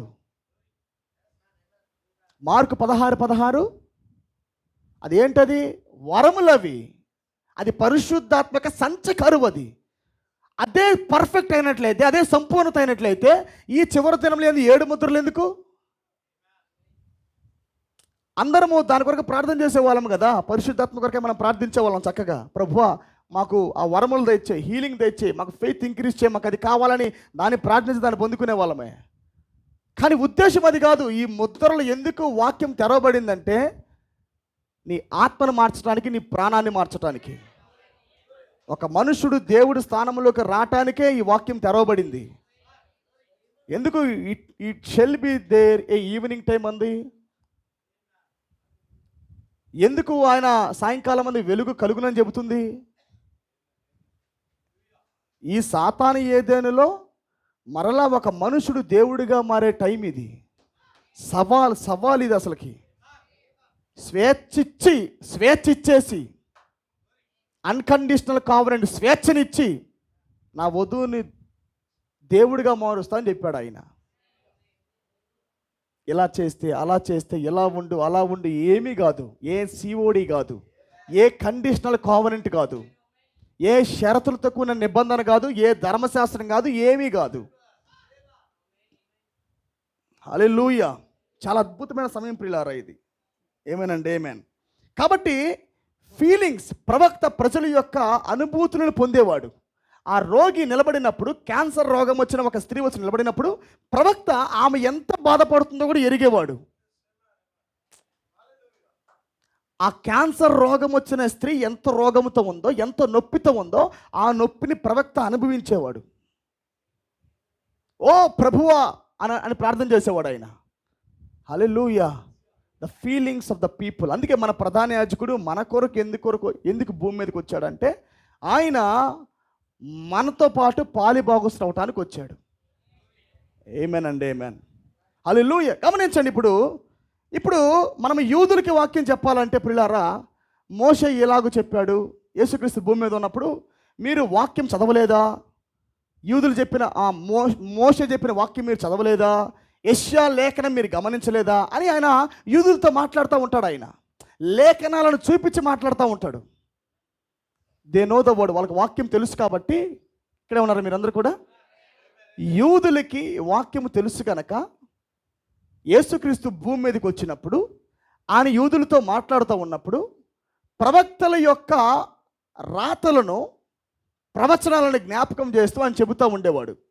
ఫలానా అధ్యాయంలో ఎలా ఉంది, ఫలానా గ్రంథంలో ఎలాగుంది, ఆయన చిన్నపిల్లల నోట స్తోత్ర గీతాలు పెట్టాడని, ఆమేన్, ఈ దినమందు ఈ లేఖనం మీ వినికిడిలో నెరవేరిందని ఆయన చదువుతూ ఆ స్క్రిప్చర్స్ని కోట్ చేస్తూ ఇప్పుడు నెరవేరిపోతున్నాయని మాట్లాడుతూ ఉన్నాడు ఆయన. అయితే ఇప్పుడు జంటలకి ఎలా వాక్యం చెప్పగలడు ఆయన? జంటలకి మోషే తెలియదు, జంటలకి యెషయా తెలియదు, అన్యులకి ఇర్మియా తెలియదు, ప్రవచనాలు అసలు వాళ్ళకి ఏమీ తెలియదు. ఇప్పుడు ఎలా దేవుడు అన్యులకి పరిచయం చేయగలడు? మరి ఏమంటారు వాటిని? పరిచయం అవ్వగలడు. హల్లెలూయా. సో ఎందుకు దేవుడు ఈ యొక్క యాజకత్వాన్ని ఎన్నుకున్నాడంటే ప్రియులారా, ఆయన కేవలం రాజుగా మాత్రమే కాదు, కానీ ఎందుకు దేవుడు ఈ ఛాంబర్ని ఎన్నుకున్నాడంటే ఆయన ఏ అన్యుడి దగ్గరికి వెళ్ళినా సేమ్ ఇదే నేను కూడా భరించా అని చెప్పేవాడు. అర్థమైందా మీకు? యూదులేమో ఆయన అవి చేస్తుంటేనేమో ఎవరో చిన్నపిల్లలే కుర్రవాళ్ళే అని వాళ్ళు అనుకుంటున్నారు. ఆమేన్. కానీ దేవుడు తెలిసిన ప్రణాళిక ఏమై ఉన్నదో. యూదులకి వాక్యం చెప్పాలంటే నేను నీలాగే ఆనాడు పొందే అనేవాడు. ఆమేన్. నేను నీ వలే ఈ భూమి మీద జీవించా అనేవాడు. ఇది సాధ్యమా ప్రభువా, మాకేం బైబిల్ తెలియదు కంటే సాధ్యమే బై ఫెయిత్ అంటే అనేవాడు ఆయన. అంటే అసలు వాళ్ళకి గ్రంథమే తెలియదు, వాళ్ళకి అసలు అక్షరము, గ్రంథము, ప్రవక్తలు, లేఖనాలు వాళ్ళకి ఏం తెలియదు అన్యులకి. కానీ ఆయన ఏమై ఉన్నాడో అన్నది అబ్రహాముకి ఎలాగైతే బయలుపరిచాడో, అర్థమైందా? ఆనాడు అబ్రహాముకి ఎలాగైతే ఏ గ్రంథం లేనప్పుడు బయలుపరిచాడో, ఇప్పుడు అన్యులకు కూడా ఏ గ్రంథము తెలియదు, వ్యక్తిగతంగా ఇప్పుడు ఆయన వచ్చి బయలుపరుచుకుంటున్నాడు ఆయన. ఆమేన్. గ్రంథము తెలిసినంత మాత్రాన దేవుణ్ణి కలిగి ఉన్నారని కాదు. ఇంకో మాట చెప్తాను నేను. అపోస్తలుడైన పేతురు ఉన్నాడు. మీరందరూ పాప క్షమాపణ పొంది, మారు మనసు పొంది, పాప క్షమాపణ పొంది ప్రభువైన యేసుక్రీస్తు నామములో బాప్తిసం పొందాలని ప్రకటిస్తున్నాడు. యూదులకి నీవు పాపివని ఎలా చెప్పగలడు అసలుకి? ప్రధాన యాజకుడి దగ్గరికి వెళ్ళి నీ పాప క్షమాపణ నిమిత్తము బాప్తిసం పొందని చెప్పాలి. ఎలా చెబుతాడు? వాడు అంటాడు, నేను చిన్నప్పటి నుంచి వ్యభిచారం చేయలా, దొంగలించలా, నరహత్య చేయలా, ఇతరులు దాసించలా, ఒకే దేవుని కలిగి ఉన్నా. ఆమేన్. ఈ చిట్టా మతం తీసి ఇది నా బేసు ఇప్పుడు చెప్పు అంటాడు. ఇప్పటికి నేను పాపిని అంటావా పేతురు అంటాడు. ఇన్ని కలిగి ఉన్నా నేను నాకు పరలోకం లేదంటవా అని అంటాడు. కానీ పేతురు అంటాడు, నువ్వు పాప క్షమాపణ పొందితే తప్ప నీకు పరలోకం లేదంటాడు. ఇప్పుడు ఎలా ఇప్పుడు యూదుడికి ఇంజెక్షన్ వేయాలి పేతురు? వ్యాక్సినేషన్ ఎలా ఇప్పుడు ఎక్కించాలి? ఈ యాజకుడి యొక్క వ్యాక్సినేషన్ ఎలా ఎక్కించాలి చెప్పండి? ఆమేన్. నువ్వు పుట్టుకతోనే పాపి అని చెప్పాలి. ఇప్పుడు నువ్వు పుట్టుకతోనే పాపివి. ఆమేన్. ఇవన్నీ ఒక రిలీజన్, ఇది ఒక మతం అనే చట్టంలో నువ్వు చెక్కబడదే దేవుడు అనుకుంటున్నావు. కానీ దేవుడు అక్కడ లేడు. ఆమేన్. దేవుడు ఒక జీవితం ద్వారా పనిచేస్తున్నాడు. ఆయన నీ లోపలికి వస్తే తప్ప. ఆమేన్. అందుకే ప్రవక్త అంటాడు, వ్యక్తిగతంగా నువ్వు దేవుని కలుసుకున్నావా అన్నాడు. పేతురేమో వ్యక్తిగతంగా దేవుని కలుసుకున్నాడు. ప్రధాన యాజకుడి దగ్గరికి వెళ్ళి నువ్వు వ్యక్తిగతంగా దేవుని కలుసుకున్నావా అని అంటే సంవత్సరానికి ఒక్కసారి వణుక్కుంటూ వెళ్తా, సంవత్సరానికి ఒక్కసారి ప్రాచిత్తార్థ నిమిత్తము వణుక్కుంటూ లోపలికి వెళ్తా, అంగీకరిస్తే వస్తా, లేకపోతే సస్తా. ఇక్కడ పేతురు అంటున్నాడు, నేను వ్యక్తిగతంగా దేవుని కలుసుకున్నా, అనుభవం నాకున్నదని పేతురు అంటా ఉంటాడు, పౌలు అంటా ఉంటాడు. ఆమేన్. ఇది జెంటైల్కి వెళ్ళింది. మీరు పట్టుకున్నారా? The individual affair with God, దేవుడితో ఉన్న వ్యక్తిగతమైన అనుసంధానం అనేది ఇప్పుడు జంటల్లోకి వెళ్ళింది. అది అందుకే నేషన్ కాదు, లేదా గ్రంథముతో కూడిన ప్రేమ కాదు, గ్రంథముతో కూడిన యాజకత్వము కాదు, మరి ఏమంటారు వాటిని, ధర్మశాస్త్రముతో కూడిన యాజకత్వం కాదు, ఇప్పుడు కృపతో కూడిన యాజకత్వము.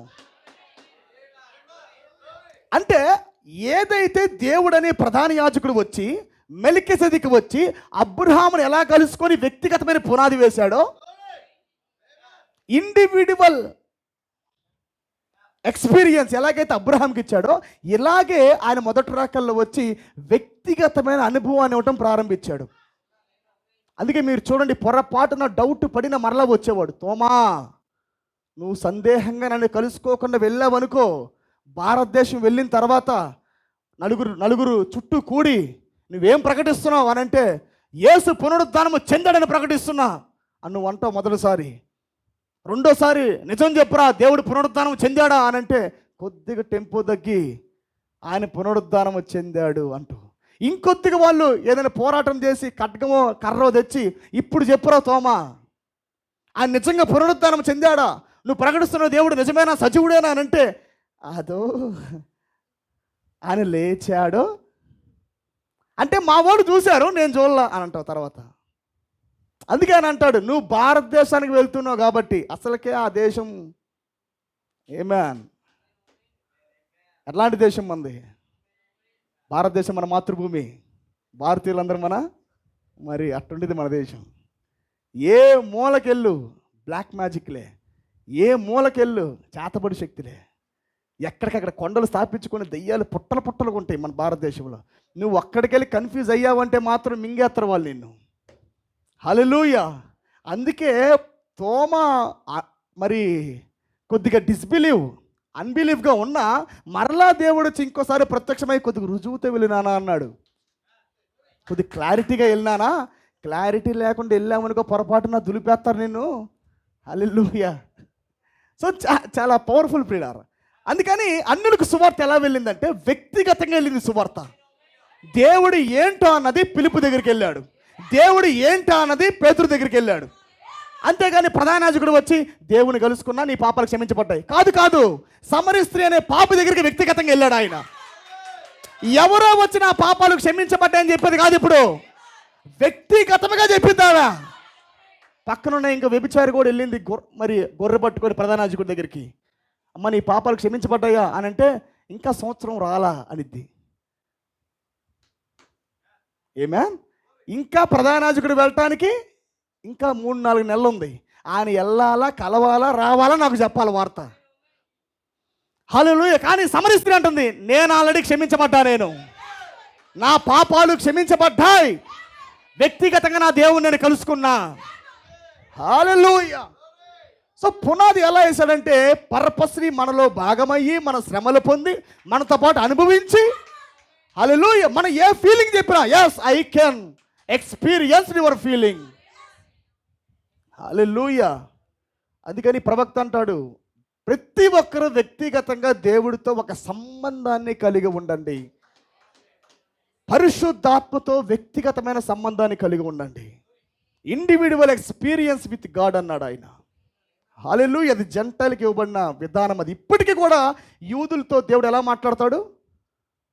యాకోబుతో ఒంటరిగా, ఇస్సాకుతో ఒంటరిగా, యాకోబుతో ఒంటరిగా, అబ్రహాంతో ఒంటరిగా. ఇక్కడ నుంచి మీరు చూడని తర్వాత ఇంకా దేశంగా, ఆమేన్, అందరి కలగలుపుతో మాట్లాడతాడు. అందరుంటే మాట్లాడతాడు ఒక దేశంగా. మోషే ఎప్పుడైతే ఎంటర్ అయ్యాడో ఇంక దేశం అయిపోయింది అక్కడ. హల్లెలూయా.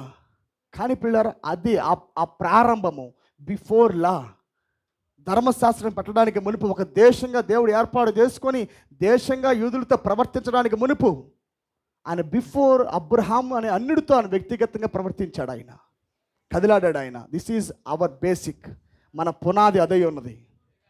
ఏమేన్. ఇప్పుడు మనం కొద్దిగా ముందుకు వెళ్దాము. Glory to God. ఏమేన్ అండి, ఏమేన్. హల్లెలూయా. టైం బుధవారం వచ్చేసరికి చాలా ఇబ్బందికరంగా ఉండిద్ది, అందుకే కొద్దిగా భయపడతా ఉంటాం. మెసేజ్ వెళ్దామంటే పొరపాటున మీ ముఖాలు ఒక అరగంట దాటితే ఏమైపోతాయని భయం నాకు. అయ్యా మా హస్బెండ్ ఇంట్లో అయ్యా కూర అయ్యా అంటారు. Glory to God. ఓకే, మనం కొద్దిగా ముందుకు వెళ్దాం పిల్లారా. ఇక్కడ మనం గమనించినప్పుడు ఒక యాజకుడు వెళ్ళాడు ఆ మార్గంలో. ఏ మార్గంలో? యెరూషలేములో నుండి యెరికోకు తీసుకొని రాబడుతున్న ఈ వ్యక్తి దొంగల చేత పట్టబడినప్పుడు ఒక యాజకుడు వెళ్ళినట్టుగా లేఖనం సెలవిస్తుంది. ఆ తర్వాత లేవీయుడు కూడా అదే మార్గంలో వెళ్ళినట్టుగా మనం చూస్తూ ఉన్నాం ప్రియులారా. ఆమేన్. అయితే యెరూషలేములో నుంచి ఇతను ప్రయాణం చేసేటప్పుడు ఇతని దగ్గర మంచి వస్త్రాలు అయితే ఉన్నాయి. వస్త్రము కలిగే ప్రయాణాన్ని ప్రారంభించాడు. రైట్ డాక్ట్రిన్తో, రైట్ రెవల్యూషన్తో, హోలీ గార్మెంట్తోనే ఆ వ్యక్తి ప్రయాణం ప్రారంభంలో సాగింది. సగం దూరం వచ్చిన తర్వాత జర్నీలో కొంతమంది దొంగలు అక్కడ ఎదురయ్యి మొట్టమొదటిగా వాళ్ళు చేసింది ఏంటంటే వస్త్రాన్ని లాగారు. మీరు చూడొచ్చు బైబిల్లో యేసుక్రీస్తు వస్త్రాన్ని లాగినట్టుగా మీరు చూడొచ్చు. అలాగే పాత నిబంధనలో కూడా జోసెఫ్ యొక్క వస్త్రాన్ని తీసినట్టుగా మీరు చూడొచ్చు. ఏమైనా వస్త్రం అంటే కేవలం బయట వేసుకున్న గార్మెంట్ కాదు, అతని మీద ఉన్న యునైటింగ్.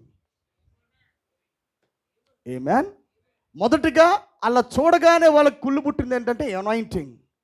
ఎలాగైనా సాతాను ఏమనుకుందంటే వస్త్రం లాగేద్దామని దొంగ అనుకొని వస్త్రం లాగింది. అట్లా అన్నదమ్ములు, సొంత అన్నదమ్ములే ఆనాడు వస్త్రం లాగేసి గుంటలో నెట్టారు జోసెఫ్ని. అయితే దేవుడు మరలా హెచ్చించడం ప్రారంభించాడు. ఆమేన్. ఆ వస్త్రం లాగిన అభిషేకం పని చేయకుండా ఏం లేదు, అక్కడ వర్క్ చేస్తూనే ఉంది జోసెఫ్లో.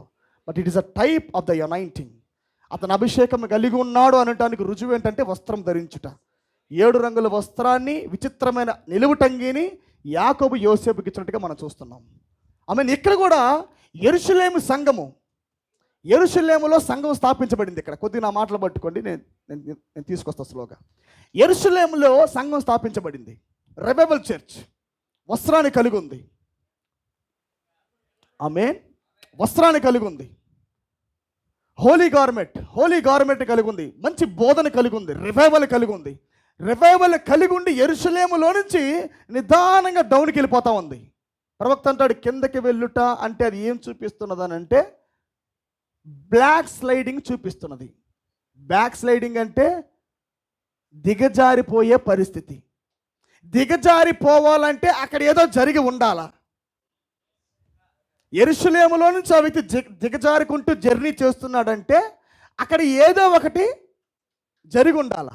హల్లెలూయా. ఆమేన్. హల్లెలూయా. చూడండి, ఆ యెరూషలేము సంఘము ప్రయాణం చేస్తున్నప్పుడు, అది ఎఫెసు గుండా ప్రయాణం చేస్తున్నప్పుడు ఇట్ మస్ట్ బి యాక్టివ్. చాలా పవర్ఫుల్గా ఉంది.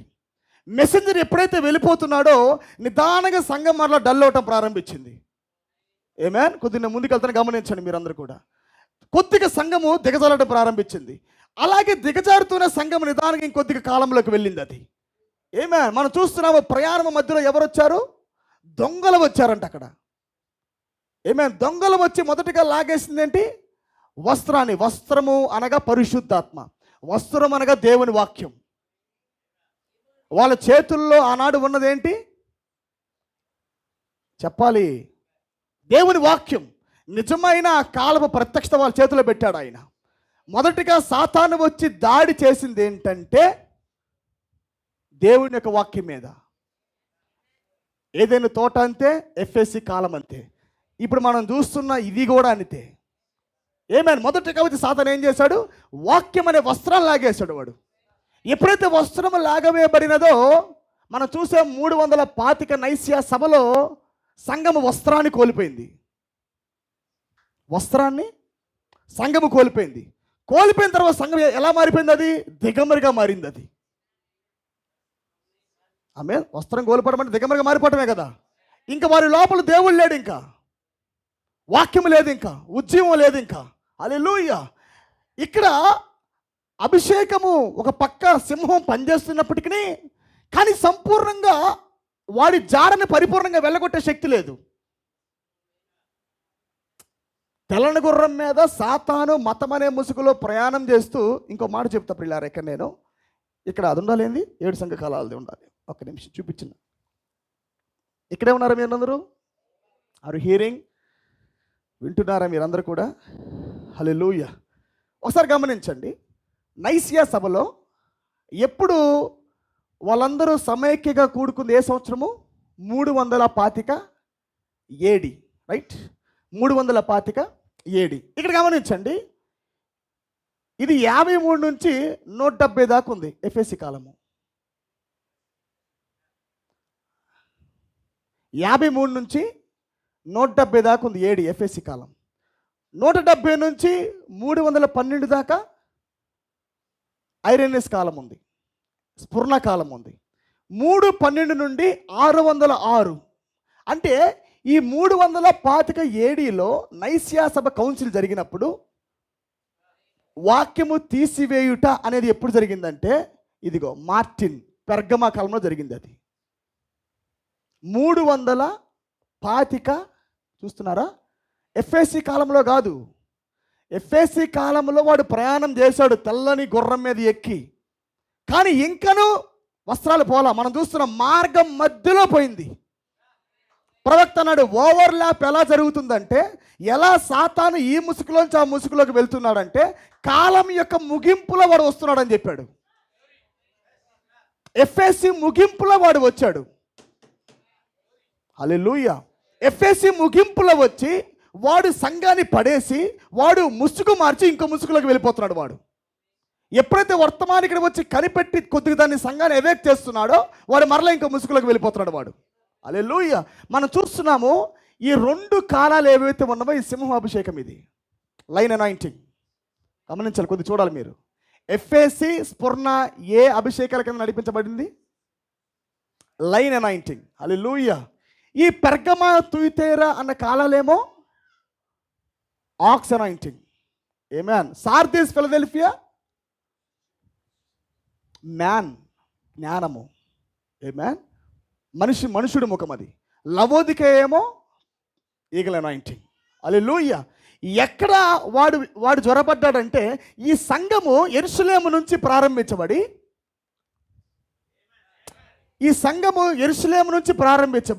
ఇలా కొనసాగుతూ వెళ్తున్నప్పుడు ప్రయాణం మధ్యలో వీడు వచ్చాడు. ఆమేన్. అప్పటికే సంఘము దిగజారిపోతా ఉంది. యెరూషలేములో నుంచి పడిపోతా ఉంది. అది వినాలి. ఉన్నతమైన శిఖరములో ఉన్న సంఘము స్లోగా డౌన్ అవుతుంది. ఇది వాడు గమనించేశాడు. ఇంకా వీళ్ళ ఉద్యమం కోల్పోయింది. ఇంకో మాట చెప్పనా, బోధ ఎంటర్ కావడానికి మునిపే వాళ్ళు పడిపోయారు. త్రిత్వము అనేది రావడానికి మునిపే వాళ్ళు పడిపోయారు. క్లారిటీ చెప్తా నేను. 325లో వచ్చింది త్రిత్వం. 325 ADలో నైసియా సభలో వాళ్ళు స్థాపించారు త్రిత్వం అనే మాటని.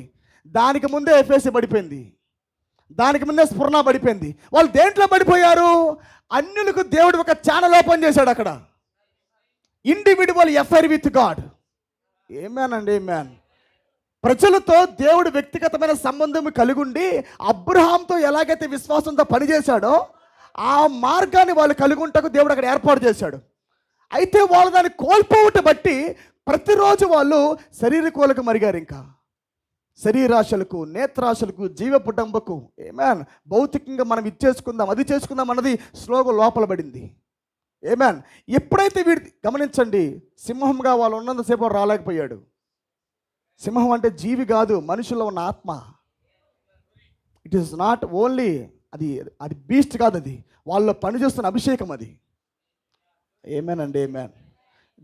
బైబిల్ ఏం సెలవిస్తుంది? 7 దీపస్తంభాల మధ్య కదిలాడాడు ఆయన.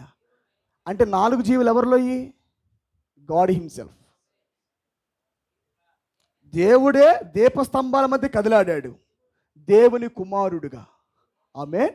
కదిలాడిన ఇదే దేవుడు ఆయన ఒక కాలంలో ఒక అభిషేకంతో ఉన్నాడు, దట్టి కట్టుకొని, రైట్. ఇంకో కాలంలో ఇంకో అభిషేకంగా వెళ్ళాడు. ఇలా 4 కాలాలుగా ఆయన అభిషేకంగా ప్రయాణం చేశాడు. ప్రవక్తకి ఇచ్చింది ఈగల వచ్చి దేవుడే వచ్చి ఇచ్చాడు. ఆమేన్. ఆయనే పనిచేస్తూ జీవులుగా ఉన్నది ఆయనే, వాక్యాన్ని కాపాడుతుంది కూడా ఆయనే. హల్లెలూయా. కాకపోతే ఈ అభిషేకాన్ని వాళ్ళు పోగొట్టుకున్నారు. ఇదే గార్మెంట్ అంటే. హల్లెలూయా. దేవుణ్ణి వాళ్ళు పోగొట్టుకున్నారు. వాళ్ళు వస్త్రాన్ని పోగొట్టుకున్నారు. వాళ్ళు దిగంబరిగా మారిపోయారు. ఇక్కడ రెండోది చూడండి బెదరు. నేను దీన్ని చెప్పాలంటే వి విల్ సీ. మనం ఆన్ సండే మన క్లారిటీగా చూద్దాం. నేను మొత్తం దాన్ని రాసుకొని వచ్చాను. హల్లెలూయా. ఎక్కడ ఏ డేటు మొత్తం ఎలా వాడు జాడ కొనసాగిందో అన్నది మొత్తం నేను రాసుకున్నాను. దాన్ని మనకి టైం లేదు కాబట్టి కొద్దిగా మనం ఫాస్ట్గా వెళ్తాం. ఎక్స్ప్లెనేషన్ తర్వాత ఇస్తానండి మొత్తం దానికి.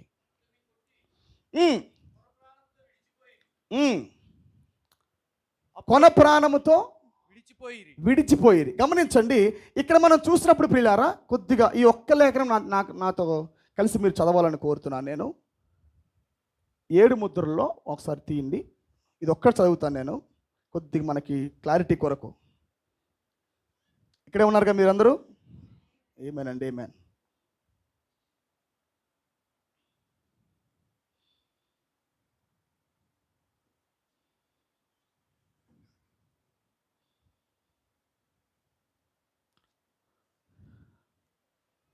మూడో ముద్ర, థ్రాట్ సీల్ తీద్దాం ఒకసారి.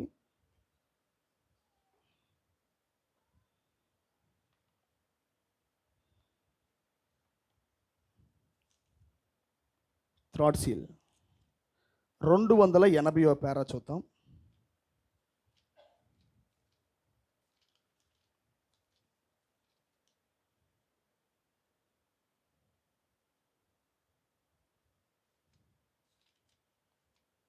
చదవండి తీస్తే.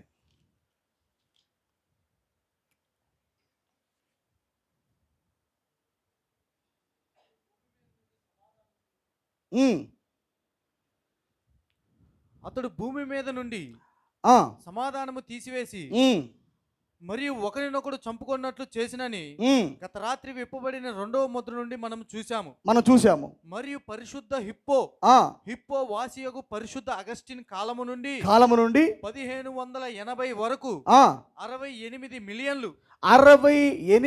మిలియన్లు మీరు చదవగోరితే స్మక్కర్స్ గొప్ప సంస్కరణ లేక మహిమకరమైన సంస్కరణ చదువుడి. అవును, నేను చదువుతాను. అక్కడ అది వేరుగా ఉంది. నేను చదువుతాను. నేను 1580 వరకు 68 మిలియన్లు. 1 మిలియన్ అనగా 10 లక్షలు. ఆమేన్. ప్రొటెస్టెంట్లను చంపిరని వాడికి చెందిన రోమన్ క్యాథలిక్కుల సంఘం యొక్క హతసాక్షుల గ్రంథము చూపించున్నది. ఆమేన్. ఇక్కడ వాళ్ళు ఏం చేశారంటే సంఘాన్ని కొట్టడం ప్రారంభించారు. మొదటి ముద్రలో వాడు తెల్లని గుర్రంగా వచ్చినప్పుడు జస్ట్ మోసం మాత్రమే జరిగింది. విన్నారా మీరు? మోసం జరిగింది అంతే. హల్లెలూయా. మోసం జరిగిన తర్వాత మనం చూసాము, వస్త్రం లాగేశారు, వాక్యాన్ని లాగేశారు, పరిశుద్ధాత్మను లాగేశారు. రెండో పని వాళ్ళు ఏం చేశారంటే, దొంగలు ఏం చేశారంటే, అంటే రోమన్ క్యాథలిక్ ఏం చేసింది, సంఘాన్ని 6,68 మిలియన్లు ప్రొటెస్టెంట్లు వారు చంపారు. ఆమేన్. హల్లెలూయా. సంఘాన్ని మొత్తం వాళ్ళు హతసాక్షులుగా మార్చారు, కొట్టడం ప్రారంభించారు వాళ్ళు. అదేనా? సంఘం దిగంబరిగా మారిపోయింది. Next split in the churches. సంఘాన్ని కొట్టడం వాళ్ళు ప్రారంభించారు. ఇది మార్గం మధ్యలోనే ఇదంతా. From Jerusalem to Jericho. కొద్ది జాగ్రత్తగా గమనించాలి మీరు. From Jerusalem to Jericho. యెరూషలేము నుంచి సంఘము జెరికోకి ప్రయాణం చేస్తూ ఉంది. మార్గం మధ్యలో వస్త్రం లాగబడింది తెల్లని గుర్రము ద్వారా. దిగంబరిగా మారిపోయింది. హల్లెలూయా. నల్లని గుర్రం ద్వారా చంపబడింది అది. ఆమేన్. ఆ తర్వాత ఎర్రని గుర్రం ద్వారా వాడు వ్యాపారం చేయడం ప్రారంభించాడు. నేను చూపిస్తాను, దాన్ని ఒకసారి తీయండి. ప్రకటన గ్రంథం 3వ అధ్యాయం తీయండి ఒకసారి. కొద్దిగా అర్థమవుతుంది నా మాటలు, కొద్దిగా ఫాస్ట్గా వెళ్తున్నాను. Try to understand. అర్థం చేసుకోండి నా మాట.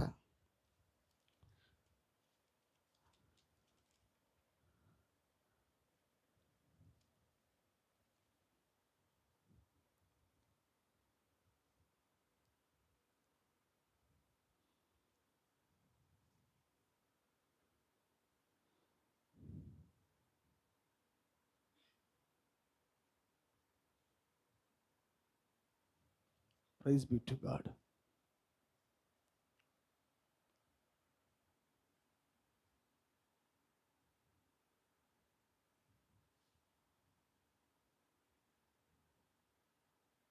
చూడండి, 6:5 చదవండి.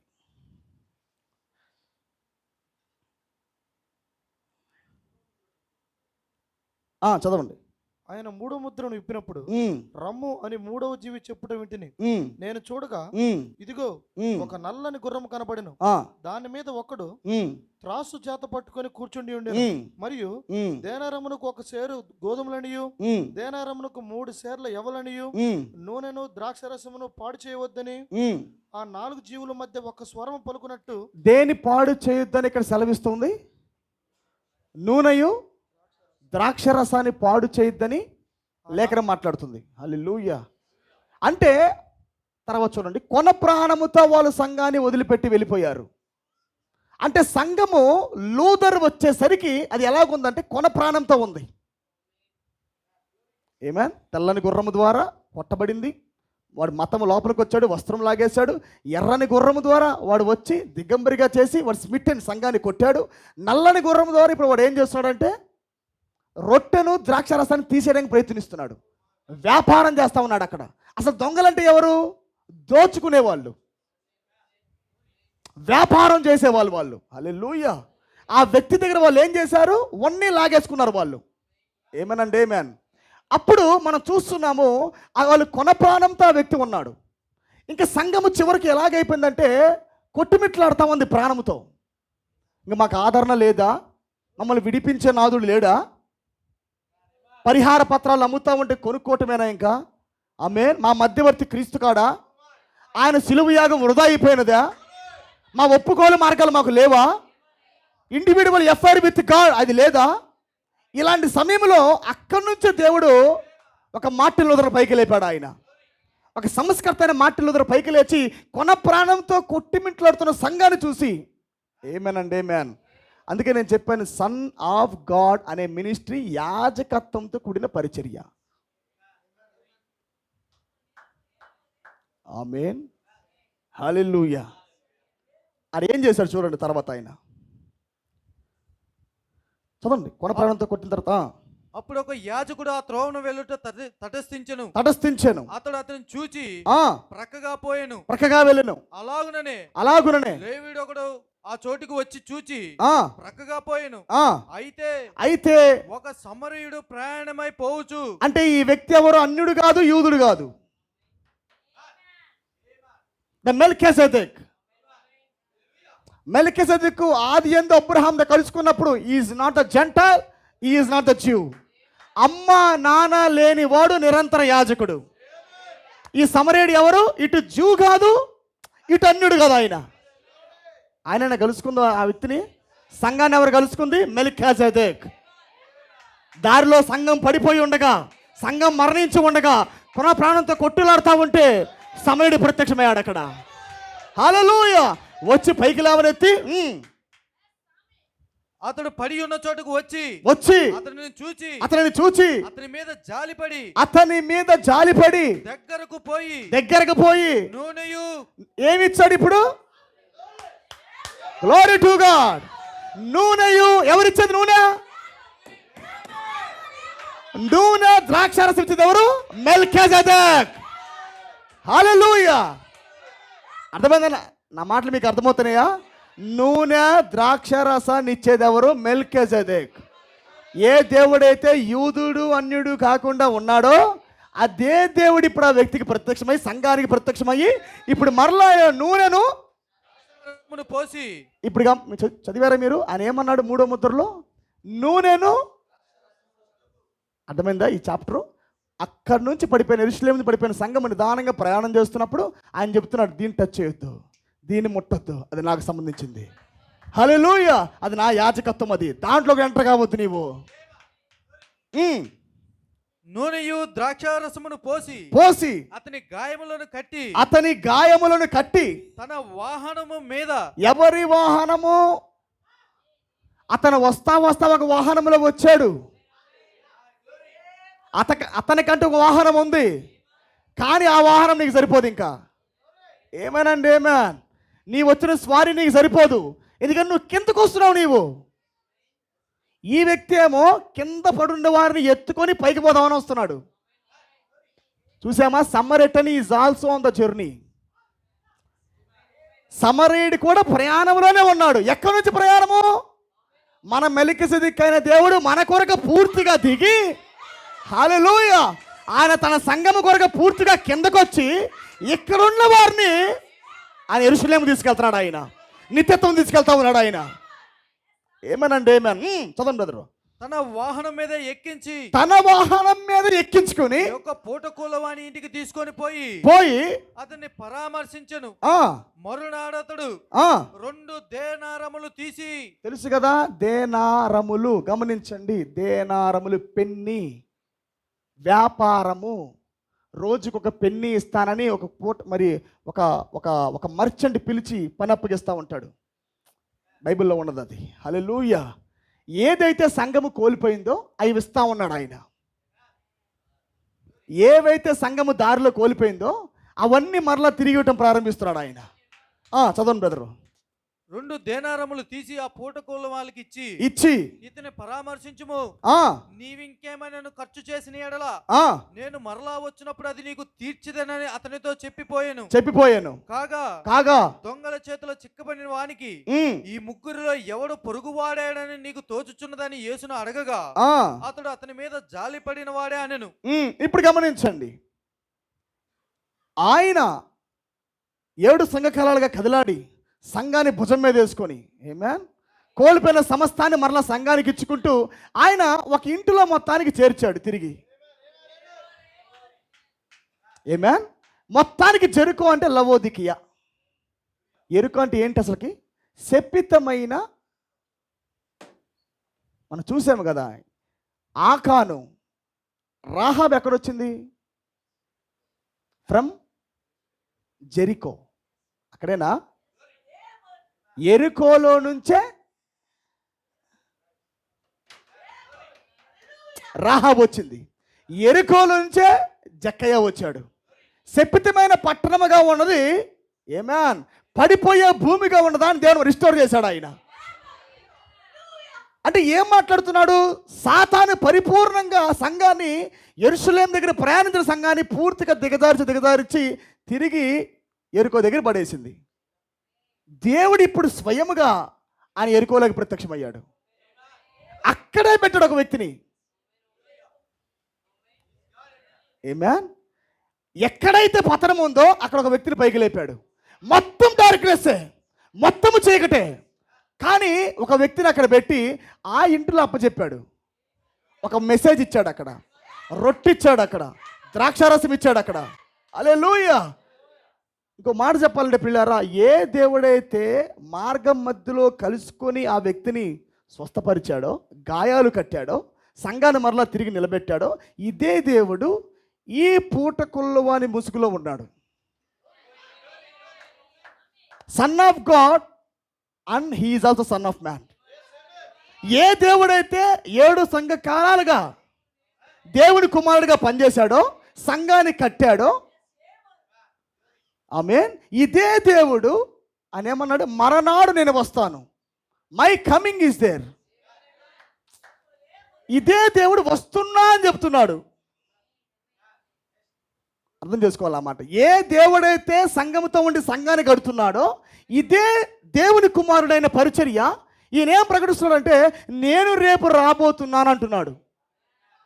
అంటే సన్ ఆఫ్ గాడ్ పరిచర్య కొనసాగుతూ ఉండగానే ఓవర్లాప్ అవుతూ వెంటనే సన్ ఆఫ్ మ్యాన్ మినిస్ట్రీ ప్రారంభించబడింది. హల్లెలూయా. అందుకే యోహాన్ అంటాడు, నేను వెనక్కి తిరిగి చూడగా ఇప్పటి వరకు నాతో మాట్లాడిన స్వరము బూర ధ్వని వంటి స్వరముతో నాకు వినపడిన అన్నాడు. ఆమె ఇప్పుడు దాకా అది వేరు ఇది వేరు కాదు. ఏ దేవుడైతే దీప స్తంభాల మధ్య దేవుని కుమారుడుగా ఉండి మాట్లాడాడో, ఏ దేవుడైతే సన్ ఆఫ్ మ్యాన్గా ఉండి మాట్లాడాడో, ఇదే దేవుడు వెనక్కి తిరిగి చూడగా 7 దీప స్తంభాల మధ్య మాట్లాడుతూ ఉన్నాడు ఆయన. అదేనా యోహాన్ చూసింది? 2 పరిచర్యలు చూశాడు, ఒకటి గొర్రె పిల్ల, ఒకటి సింహాన్ని. అవునా? గ్రంథం చెప్పడానికి యోగ్యులు ఎవరు లేనప్పుడేమో గొర్రె పిల్ల, ఎర లేకుండానే కొదమ సింహం బొబ్బులు పెట్టిన అనే లేఖనం ఉన్నది. గ్రంథాన్ని విప్పుతుంది ఆయనే, ఎర పట్టుకొని వస్తుంది కూడా ఆయనే. సింహము ఎలా పడితే అలా బొబ్బులు పెట్టదు, ఊరికి తమాషకి పెట్టదు. వేటాడినప్పుడు గొంతు పట్టుకొని దాన్ని ఆ ఒంటినో ఏమేన్ ఆ శత్రుని వేటాడి పట్టు దాన్ని పీకలాగి గొంతులో పెట్టుకున్నప్పుడు, మాంసాన్ని నోటులో పెట్టుకున్నప్పుడు అప్పుడు అరుస్తుంది. ఏమేన్ ఒక వర్తమానికుడు వర్తమానం లేకుండా అరుస్తాడా? ఆహా. హల్లెలూయా. కొదమ సింహం బొబ్బరిస్తుందంటే, గర్జిస్తుందంటే అక్కడ నోట్లో ఎర్ర ఉన్నది అని అర్థం. ఏ దేవుడైతే మెల్కీసెదెకు చెప్పాను నేను ఇప్పుడు, కింగ్ అండ్ ద లేవైట్ ఎలా ఉన్నాడు దర్శనంలో? వెళ్ళి చూడగానే గొర్రెపిల్ల, లేవీడు. గొర్రెపిల్ల అంటే లేవీడు. కాకపోతే ఆనాడు లేవీడి యొక్క రక్తము దేనికి పనికిరాదు కాబట్టే, లేదా వీళ్ళగా ప్రతిగా వధించబడుతున్న గొర్రెపిల్ల ఒక రక్తము పాప క్షమాపణ తేదు గనక, ఆ గొర్రెపిల్లలో ఆత్మ లేదు గనక, ఆమేన్, అంటే లేవీ గోత్రం దేన్ని చూపిస్తుంది? గొర్రెపిల్లను చూపిస్తూ ఉంది. కానీ మన దేవుడు లోపల ఆత్మ ఉంది కనుక వధించబడుతున్నప్పుడు ఈ ఆత్మ మనుషుల్లోకి వెళ్ళి పాపాలు కడుగుతూ ఉండిద్ది. హల్లెలూయా. అంటే ఆ పరిచర్య, లేవి పరిచర్య అంటే గొర్రెపిల్ల పరిచర్య, యూదా పరిచర్య అంటే రాజు పరిచర్య. హల్లెలూయా. పరలోకి వెళ్ళి గమనించినప్పుడు ఒక పక్క ఇటు పక్క గొర్రెపిల్ల వినపడుతుందేమో, గొర్రె సింహం. అవునా కాదా? వాయిస్ ఏం వినపడింది? యూదా గోత్రపు సింహం అని వినపడింది. వెనక్కి తిరిగి చూడగా సింహాసనం మీద గొర్రెపిల్ల కూర్చొని ఉంది. ఏమేనండి, ఏమేన్. ఇటు చూడగానే అబ్రహాము షాలేము రాజా, నీతికి రాజు, షాలేము రాజు అని అంటున్నాడు. ఇటు పక్క చూస్తేనేమో రొట్టె ద్రాక్షరసం చేతిలో ఉంది. సగం ముఖమేమో సింహం ఉంది, సగం ముఖ గొర్రె ఉంది. అంటే 2 పరిచర్యలను దేవుడు ఇక్కడ స్థాపిస్తూ ఉన్నాడు. హల్లెలూయా. అందుకే నేను అన్నాను, చివరికి ఎలా చేశాడంటే శ్రీమతి మెలికిసెదెకు తయారు చేయడానికి ఆయన ప్రయత్నం పడుతున్నాడు ఆయన. ఏమని ఇప్పుడు వధువుని ఏం చేశాడు ఆయన? చివరికి కట్టిన తర్వాత సంఘాన్ని కట్టాడు ఆయన, సంఘాన్ని నిలబెట్టాడు ఆయన. 4 గుర్రాల ప్రయాణాన్ని వాళ్ళు చేస్తున్నప్పుడు దేవుడు దాని వ్యతిరేకంగా జీవులు పంపించి అభిషేకాన్ని ఇచ్చి ఆ 4 గుర్రాలను కొట్టుకుంటూ వచ్చాడు ఆయన. కొన ప్రాణంతో ఉన్న సంఘాన్ని లోదర్ని పంపించి పైకి లేవనెత్తి ఆయన సంఘాన్ని కట్టాడు ఆయన. ఏమేన్ ఏ దేవుడైతే 7 దీపస్తంభాల మధ్య దేవుని కుమారుడుగా ఉండి గాయాలు కట్టాడో, ఇదే దేవుడు మనుష్య కుమారుడుగా ఉండి మరలా అక్కడ పరిచయం చేస్తూ ఉన్నాడు. ఎందుకు? ఇప్పుడు ఈమె శ్రీమతి సన్ ఆఫ్ మ్యాన్ అవ్వాలి కాబట్టి, ఈమె శ్రీమతి మెలికిసెదెకు అవ్వాలి కాబట్టి. అంటే సంఘము ఆరంభంలో యెరూషలేములో ఉన్నప్పుడు ఎలాగున్నదో మరలా ఆ స్థానంలోకి తీసుకొని వెళ్ళటానికే మన సమరేయుడు వచ్చాడు. ఈ సమరేయుడు ఎవరు? గట్టి చెప్పాలి. ఇది హూ ఈ సమరెటన్. అసలు సమరేయుడు అనే మాటకు అర్థం ఏంటి? అతను యూదుడు కాదు. అందుకే పైన యాజకుడు ఉన్నాడంట. అది సరిపోదు, నా వల్ల కాదు చేయటం. నీ వధువుకి నా సామర్థ్యం సరిపోదు, డిస్క్వాలిఫై దిస్ మినిస్ట్రీ. హల్లెలూయా. ఇటు లేవిడు వెళ్తే లేవిడి కూడా వల్లగట్ల, నా వల్ల కాదు చేయటం, చూసుకొని పోతా ఉన్నాడు. ఆ లాకే నాకు సంబంధం లేదు, వాళ్ళ ధర్మశాస్త్ర ఉద్దేశంలో ఉండి నాకు సంబంధం లేదు, పోనీ అని పోతున్నారు. ఏమేన్. కానీ సమరీయుడు ఎవరంటే అమ్మా నాన్న లేనివాడు, యూదుడు కాదు, అన్యుడు కాదు ప్రియులారా. హల్లెలూయా. యాజకత్వాన్ని కొనసాగిస్తూ నిన్ను ఆయనలాగా మార్చుదాకా ఆయన నిద్రపోడు. నిన్ను ఆయనలాగా మార్చుదాకా నిరంతర యాజకత్వం జరుగుతూనే ఉంటాడు ఆయన. ఎక్కడ బయట కాదు, నీ లోపలే.